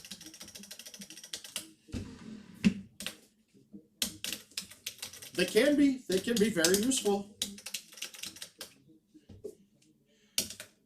Now this kind of hole, I think I'd better with the Titans on. We're going to cut this high T. We're going to cut it enough that we're cutting back towards the pin. So I'd be cutting to fight the 6, and then also not just to fight the 6, but the pin's a good 20 yards right. Maybe 30 yards right. So a little bit more in my head, and that's going to be an internal thing. It's hard for me to tell you what my cut line is. You can see it more because mine is all by feel. I'm not looking down at where I'm cutting it. That's why I pull it back so many times, because it's when I feel like I have the cut right.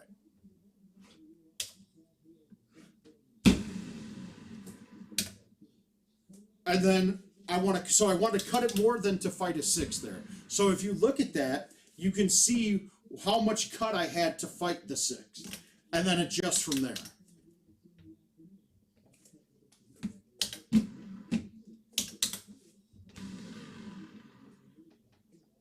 Stouts, baby. Oh.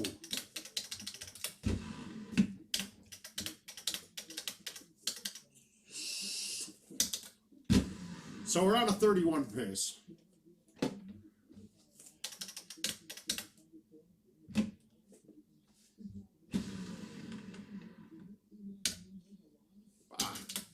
Sometimes I'll remember that I'm playing stouts and play the wind right, but then I'll play the side wind right, but then I'll forget, oh crap, that's got to go, it's not going to go as short because of the wind. All right, it's a good look and a bad look. I don't think there's a way to make this,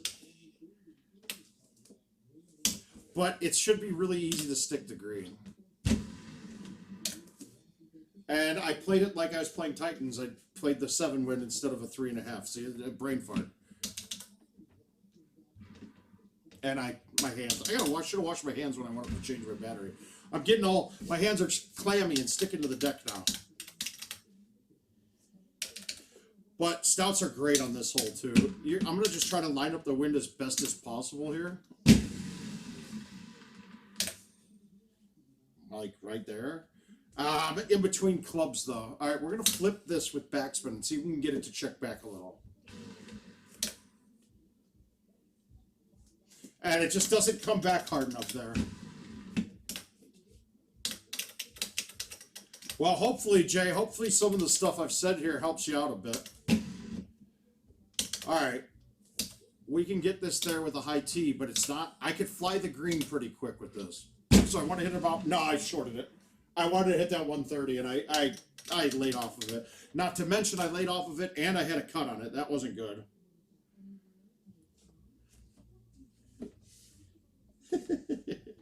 Thanks, Mike.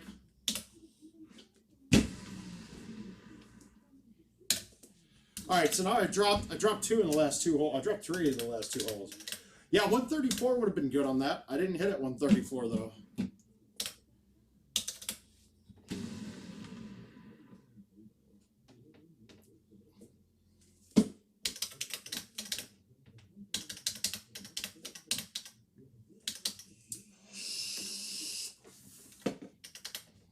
All right, I got another ace. That's good. All right, so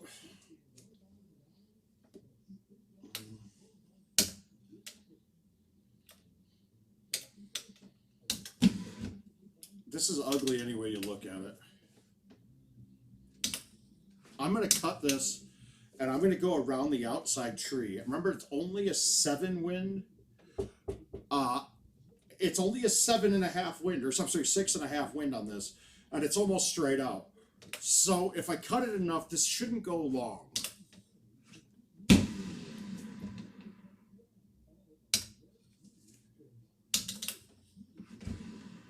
And I knew I couldn't hit that hard because I was cutting it more than the halfway. That one could have snapped on me and went forever. I almost thought about hitting a full A1 with a 9-wood high T.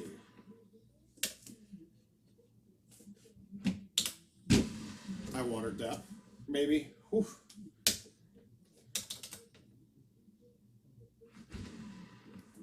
Ooh, that was close. Yeah, this should have been a 32 all day. I blew it on those 2 holes back to back. All right. Yeah, hole 17 is a little tough here. We got a 7 out. I'm going to try to make it, though. I moved it to the back left. I've got a 7 out wind now, right? With the spin on this, if I hit this straight, it's going to check back and dive in front of the hole, so it won't go in. I want to cut this a little to the top edge of the green, and I can't hit this too hard because I could fly this in a heartbeat. And it still checked below, and I didn't cut it enough. I didn't get it high enough above. Yeah, the second put stouts make that a lot easier too. All right, this is the worst hole in all of Golden Tee. Not the hardest, it's the worst hole. I hate the tiered green. I've gone through this in ad nauseum so far about how bad I hate this. But with only a 7 wind, I'm going to hit a high tee forward. The outside edge of this tree is not in play then, just the higher ones. So I just need to make sure I get the cut right. And I don't want to go to the bottom, right?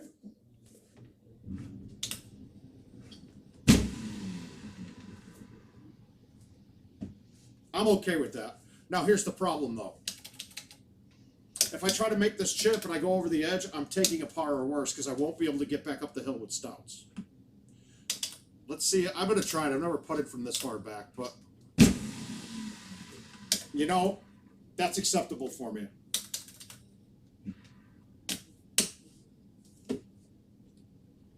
Yeah, it's a terrible thing. I'm baffled that it hasn't been fixed yet. I've posted way too much about it. The tiered greens are great in theory, but I think it kind of makes the game look cheap too. We should be able to render angles and curves on it rather than straight line flat. It looks cheap and it looks old by doing it that way. And I'm sure that, I mean, they can render the curves in there. That would look a lot better. So that putt from up there didn't kill me. That was fine. I'll take that. I'm pretty sure I'll win that one too. Let's get the Oakwood one out of the way. We're going to switch to Titans on this course.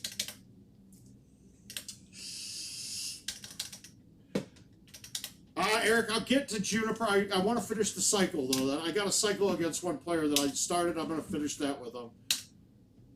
So we're going back to Titans. All right. One isn't really there. I can't get a ramp on this to get up, so I'm gonna just play this into the middle of the fairway here. I'm gonna leave myself like a 5-iron, 7-iron in, and I like this distance coming into hole out.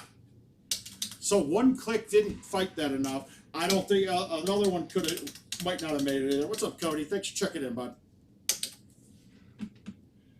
All right, I hate this hole. I generally don't go straight at this pin. I would normally go from here and cut an 8.5. I think I can control this pretty well right now, though.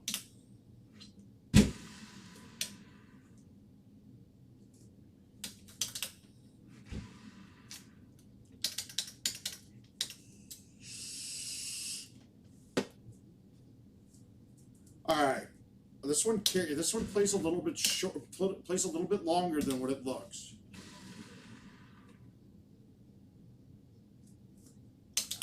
Maybe not that time. That time it looked like it was a lot longer. YouTube has all the chats from all of them, huh? I did not know that.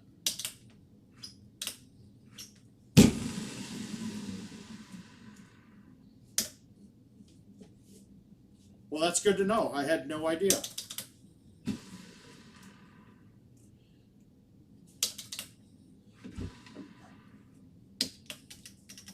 Hi, Stacy. Oh, you've been watching since 7? You haven't said a word? I'm upset now, buddy.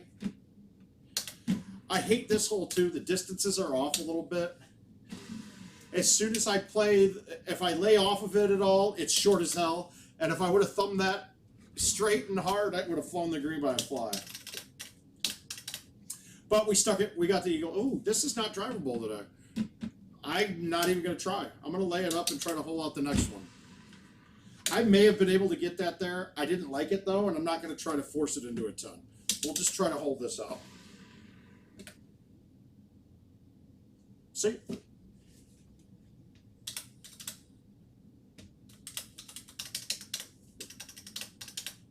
I mean, would we call that one better? If I was playing streaks on this course, I probably would have gone for that, but maybe not. I don't know.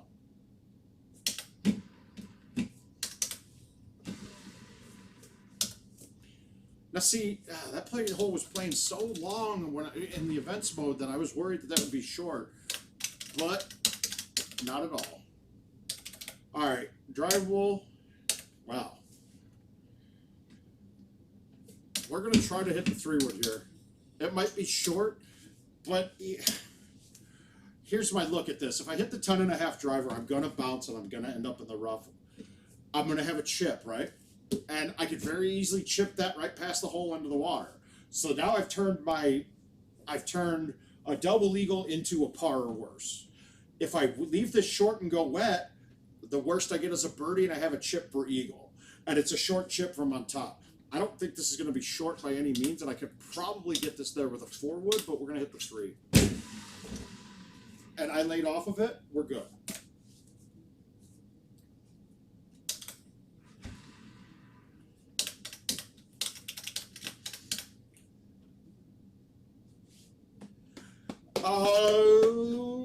I would like that. MS, I would like that as well. I don't see it happening though, so I think that would be a pipe dream thing.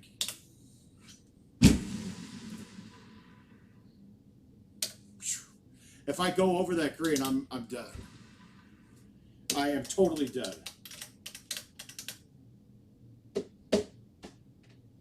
All right, easy shot today, just high tee long. If you ever think you can't get it over that, you can just put the ball at the farthest right part of the fairway in the front, and you can get over with a 3-wood or a 10.5 coming in. Damn it.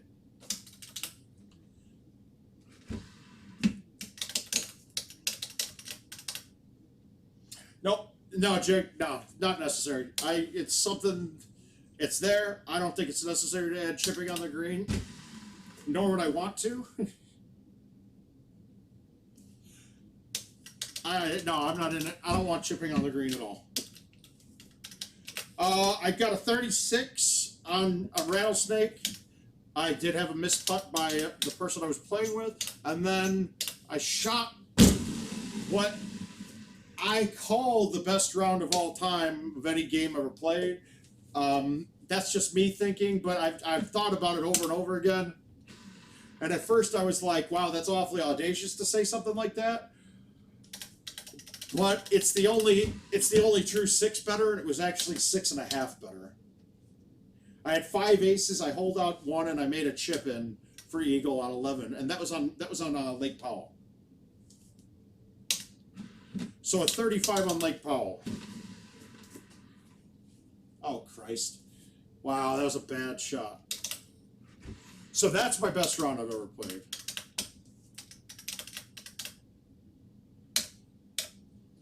Oh, the funny part of it too, we have a chat of a handicap group that's going, that we have going, right? And it was the middle of the day and I'm playing and I was like, wow, how's this front 9? And I sent a picture of 18 through 9, and generally it's a jinx, right? Like you jinx yourself by sending a picture of your front 9. Typically you shit the bed really bad after that.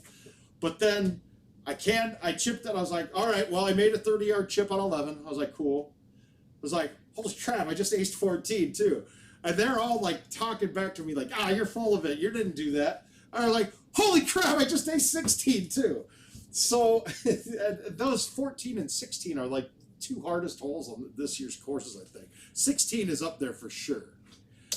Before I talk about that, this one I like the high tee hitting it smooth.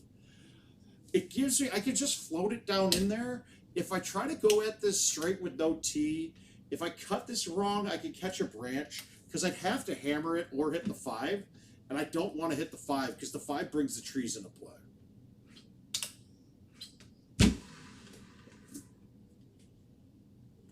And then it just floats down, no spin on it. I got a lot more room for error with that high tee shot. Yeah, I wanted that one to be drivable.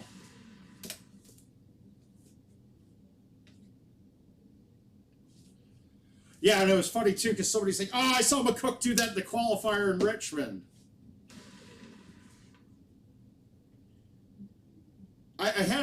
Back in the day, I had about 3 of them on Bayou. That was a lot of it was a 1 or 2 holeouts and then just a gravy setup. God, I've been getting this look constantly on this where I can't go long. I really don't want to be coming in from over here if I can get away with it, but it's the shot the majority of the time.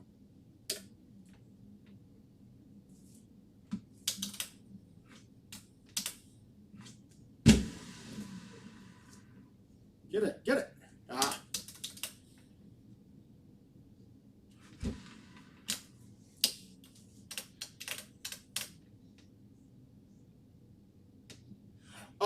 With an outwind, the high 10 and the high 10 and a half can go farther. Without a doubt.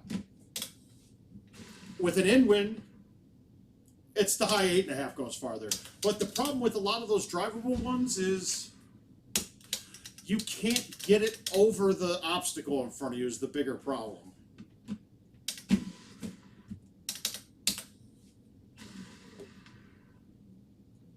That was a really safe bailout shot, but I'll take the stick for the 1 better 30 on that. Bye, Jason. I love you, buddy. Tell Jackie I love her too.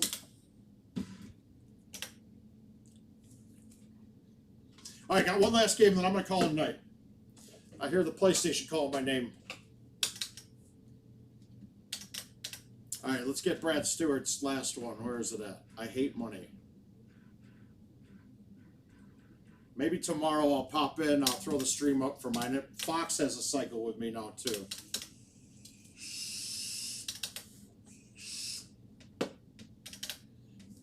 All right. Same thing. Titans, my normal bag. I could see a benefit to streaks on 1 extra hole you can get. Otherwise, not so much for me. Fuck. Need to get that a little bit left. But I got some points. I wanna die with you.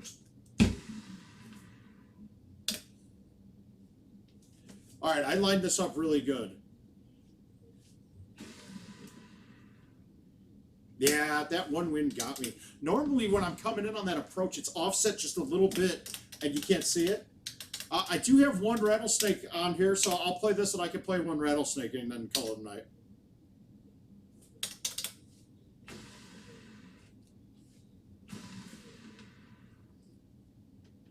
Ah!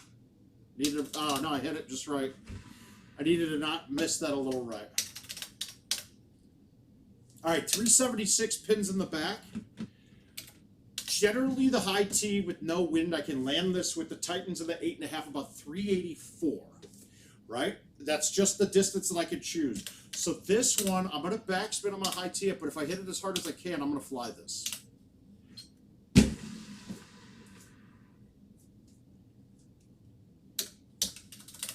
So knowing that kind of stuff on the certain holes that matter. Okay, so this hole, I want to put this ball up where the pin is right now. I want to be as far to the edge of the fairway as I can because now I've got more green to work with on the right.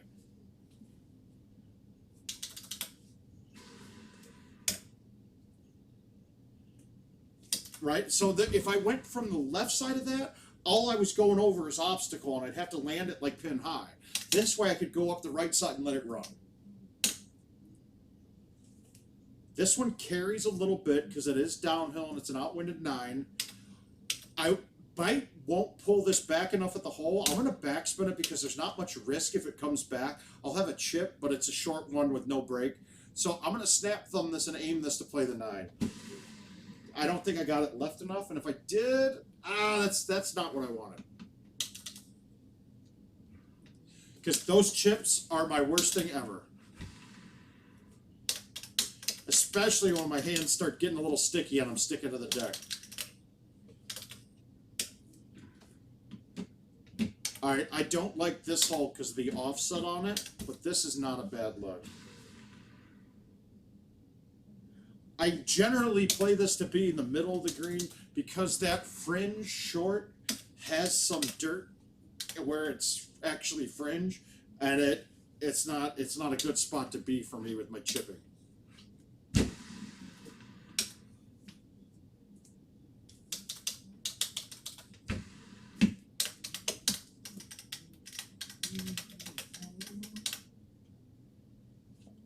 Yeah, that miss on the par 3 is going to piss me off a little bit. Let's see if I can make it up and get 11, get back to something respectable.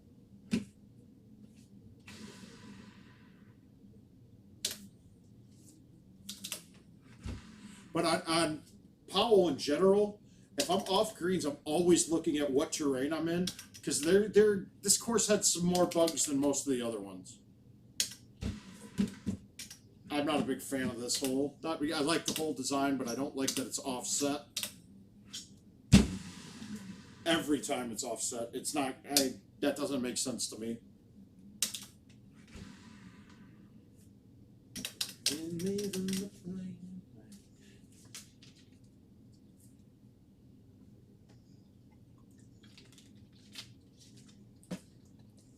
All right.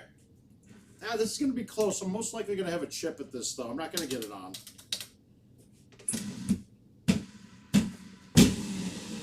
Well, I hit a really good A1 there. All right, now this is where my chipping hurts. Yeah, see, I'm sticking real bad. My pullback there. So when I'm sticking, I got to keep my hand off the deck when normally I like to keep it on there and smooth it through.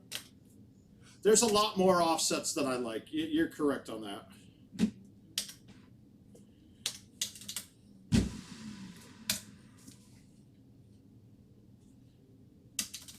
I mean, it's artificially trying to make the scores harder. When it's taking away the fun stuff, though, like holeouts are fun. Like, that's what keeps people coming back. And when you offset them, you lessen holeouts. It's kind of counterintuitive that they would do that.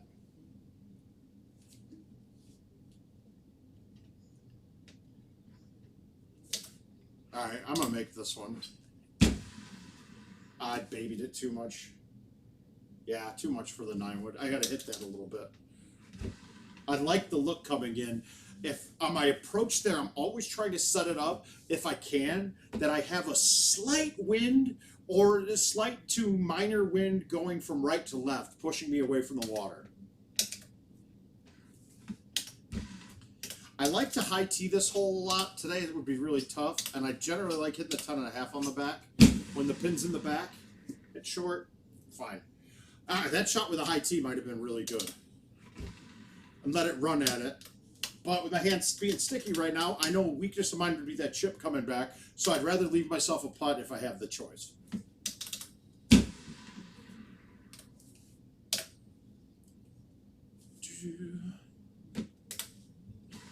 I didn't get it right enough. God, I got like half in between Stout and Titan plays right now. All right, my play here is always to hit a club in the bottom tier and get up to the top tier. On this one, I'm going to thumb it forward with release. Not going to thumb it hard, maybe 80 to 85, and let it climb the hill. The backstop behind that whole rock wall behind the green is perfect for me, especially where the pin is right now. I can't get in a spot where I can't putt. So flip thumb with release, bounce short, perfect. The other great part is you're less likely to roll a putt over coming out of the rough.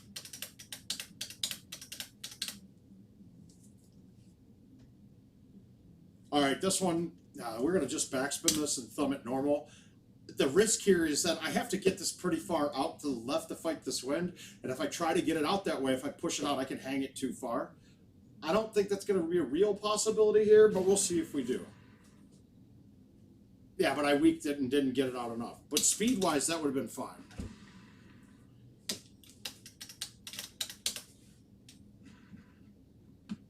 My goal here, always to the end of the fairway, unless I can go over everything and get to the other fairway. I want a shortest shot possible coming in. 13 in my face. When I thumb the 10.5, it generally is a little slow. So I would like to do this with no spin on it, but then I just bring the end to play. I think 27 wins this invite. So we're just going to stick this, maybe make it, but most likely putt for eagle and be done.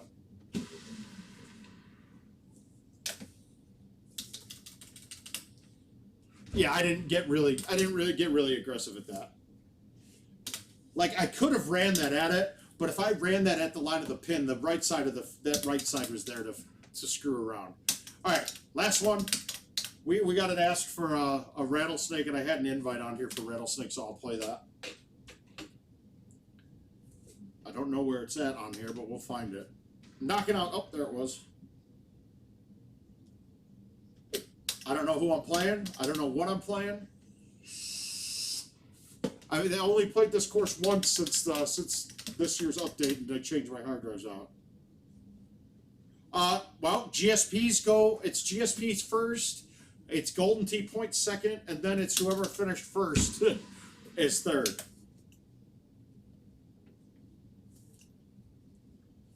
GTPs are really hard to have two people tie on.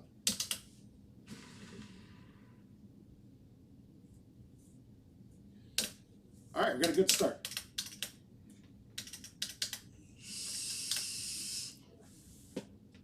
Oh, sweet, Bryce.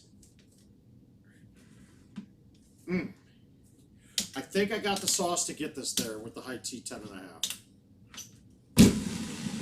I cut it, though. Well, I'm good at this chip typically, though, but that was a bad shot. See how I hit the cut? It killed my distance. Woo! I said I'm good at that chip typically. Mainly because my problem with my chipping is that I have a bias to the right? My hand just naturally has a curve to it that makes me pull back right a little bit. When I try to correct it, I miss the forward swing then because I'm changing the angle of my hand. It's just years of a bad habit that it's really hard for me to correct. This hole going to be a high T 10.5. Backspin. Going to plop it down there, maybe make it.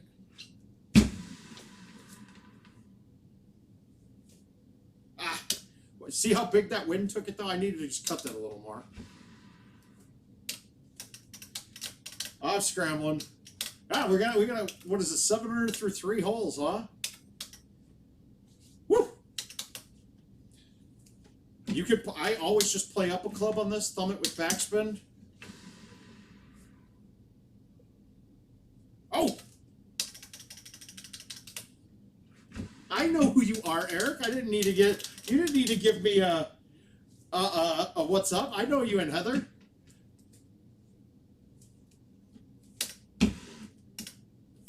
How's everything in Wisconsin treating you guys? All right, real quick one on this. And you guys have seen me play this stupid game quite a bit, even though they never played with me. Heather's been a part of bartending when we were at their bar until 5 or 6 in the morning playing. But a little key on this hole, it carries. It carries long on this. You may think this shot's wrong, the wrong club, but it's not.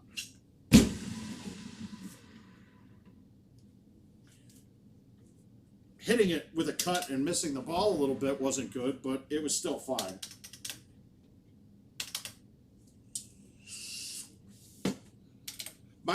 My choice on this is to not use a high tee on this hole if I don't have to, and I don't have to today.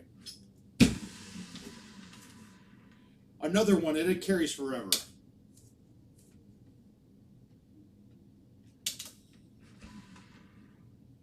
Oh, I missed that putt. That shouldn't have gone in. All right, double eagle hole. Let's see what we get. All right, I'm going to take a risk here and hit. No, I'm not. I'm going to hit the high 4. I wanted to hit the 3-wood with no tee, but I'd have to cut it to miss that last rock, and that would have been hard.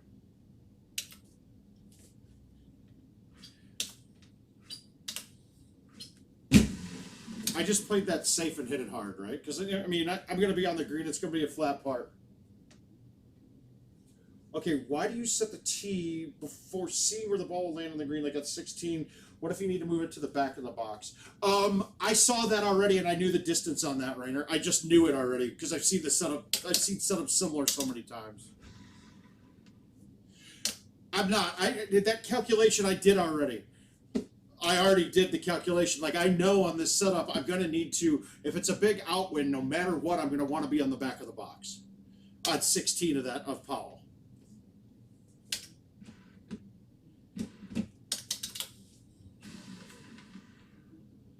was a risky shot I just hit. Yeah.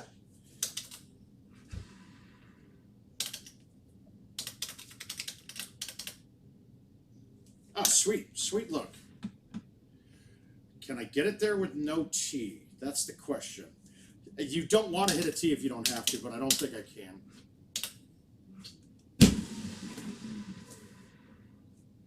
Just mainly because I have to dumb down a shot that I don't want to. If I could have hit that with as hard as I could, that would have made that shot a lot easier.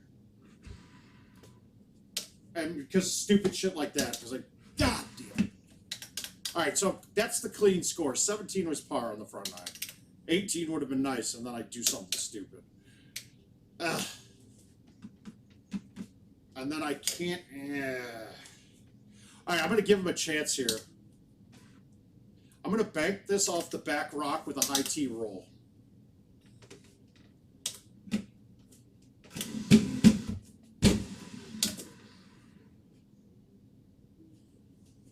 I needed to hit that a bit harder. But you see the play, though. It had a chance if I got it, if I hit it a bit harder.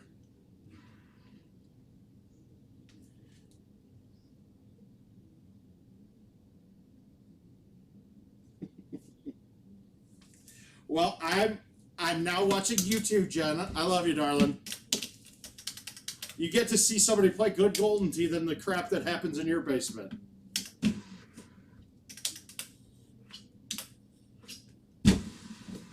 Now, I didn't need to high tee that. I didn't have a shot that I liked that I could backspin without a high tee there. And if I would have hit the 8.5 with backspin, I could have hit a bounce and hit the hill. If I hit the hill, I'd be in trouble.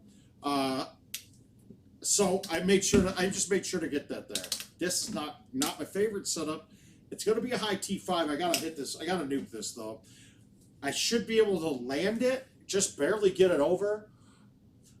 But I have a problem stopping this one on the green.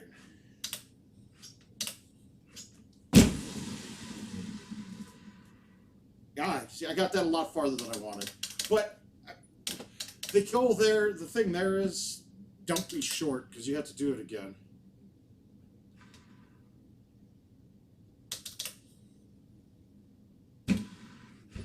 Well, good. Now my handicap's not going to blow up too high.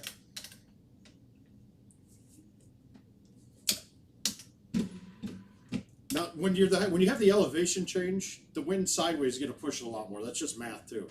So I think I can hit this dead straight and let it run. Ah, nope. So it didn't quite turn it enough. And that's just going to be playing a lot. I mean, obviously we don't know perfectly on every shot. Maybe if I'd low-teed that would have had a better chance. Like I said, on this hole, I play it differently than everybody. I want to get to the bottom. I want to be in this dirt. Because now I got more green to play with because I have less. I don't have to go over that edge and I can land it in different spots. And you'd be surprised how much spin you can get out of this stuff.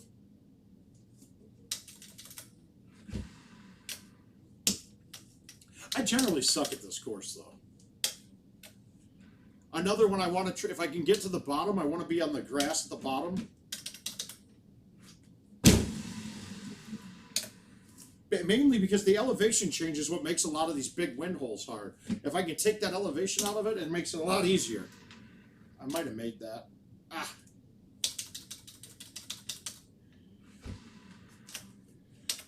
I don't have any invites for Safari. But we could definitely get some. It won't be done tonight, though. This is gonna be the last game of the night. You can go from right turn one here. I like to be at this angle because then I have more room to cut it in. I'm gonna go with a backspin 3 little cut, and then just get it through the gap. Let it come back down. I could have probably hit a forward there. I kind of nuked that a little bit harder than I wanted, but got me to the gimme putt. That's an in-between distance. That's a little rough for mine. You look at this and you're like, this has to be long. No way. Whew. That 9 wood is a lot shorter than anything you're thinking it would be. This isn't a pretty look. I don't like this. I mean, the theory on this is with the right wind and the right 6, I want to have a hook coming into it, so when it hits the green, it checks away from the water. The problem is, yeah, you got to go this way. That's right. I don't like...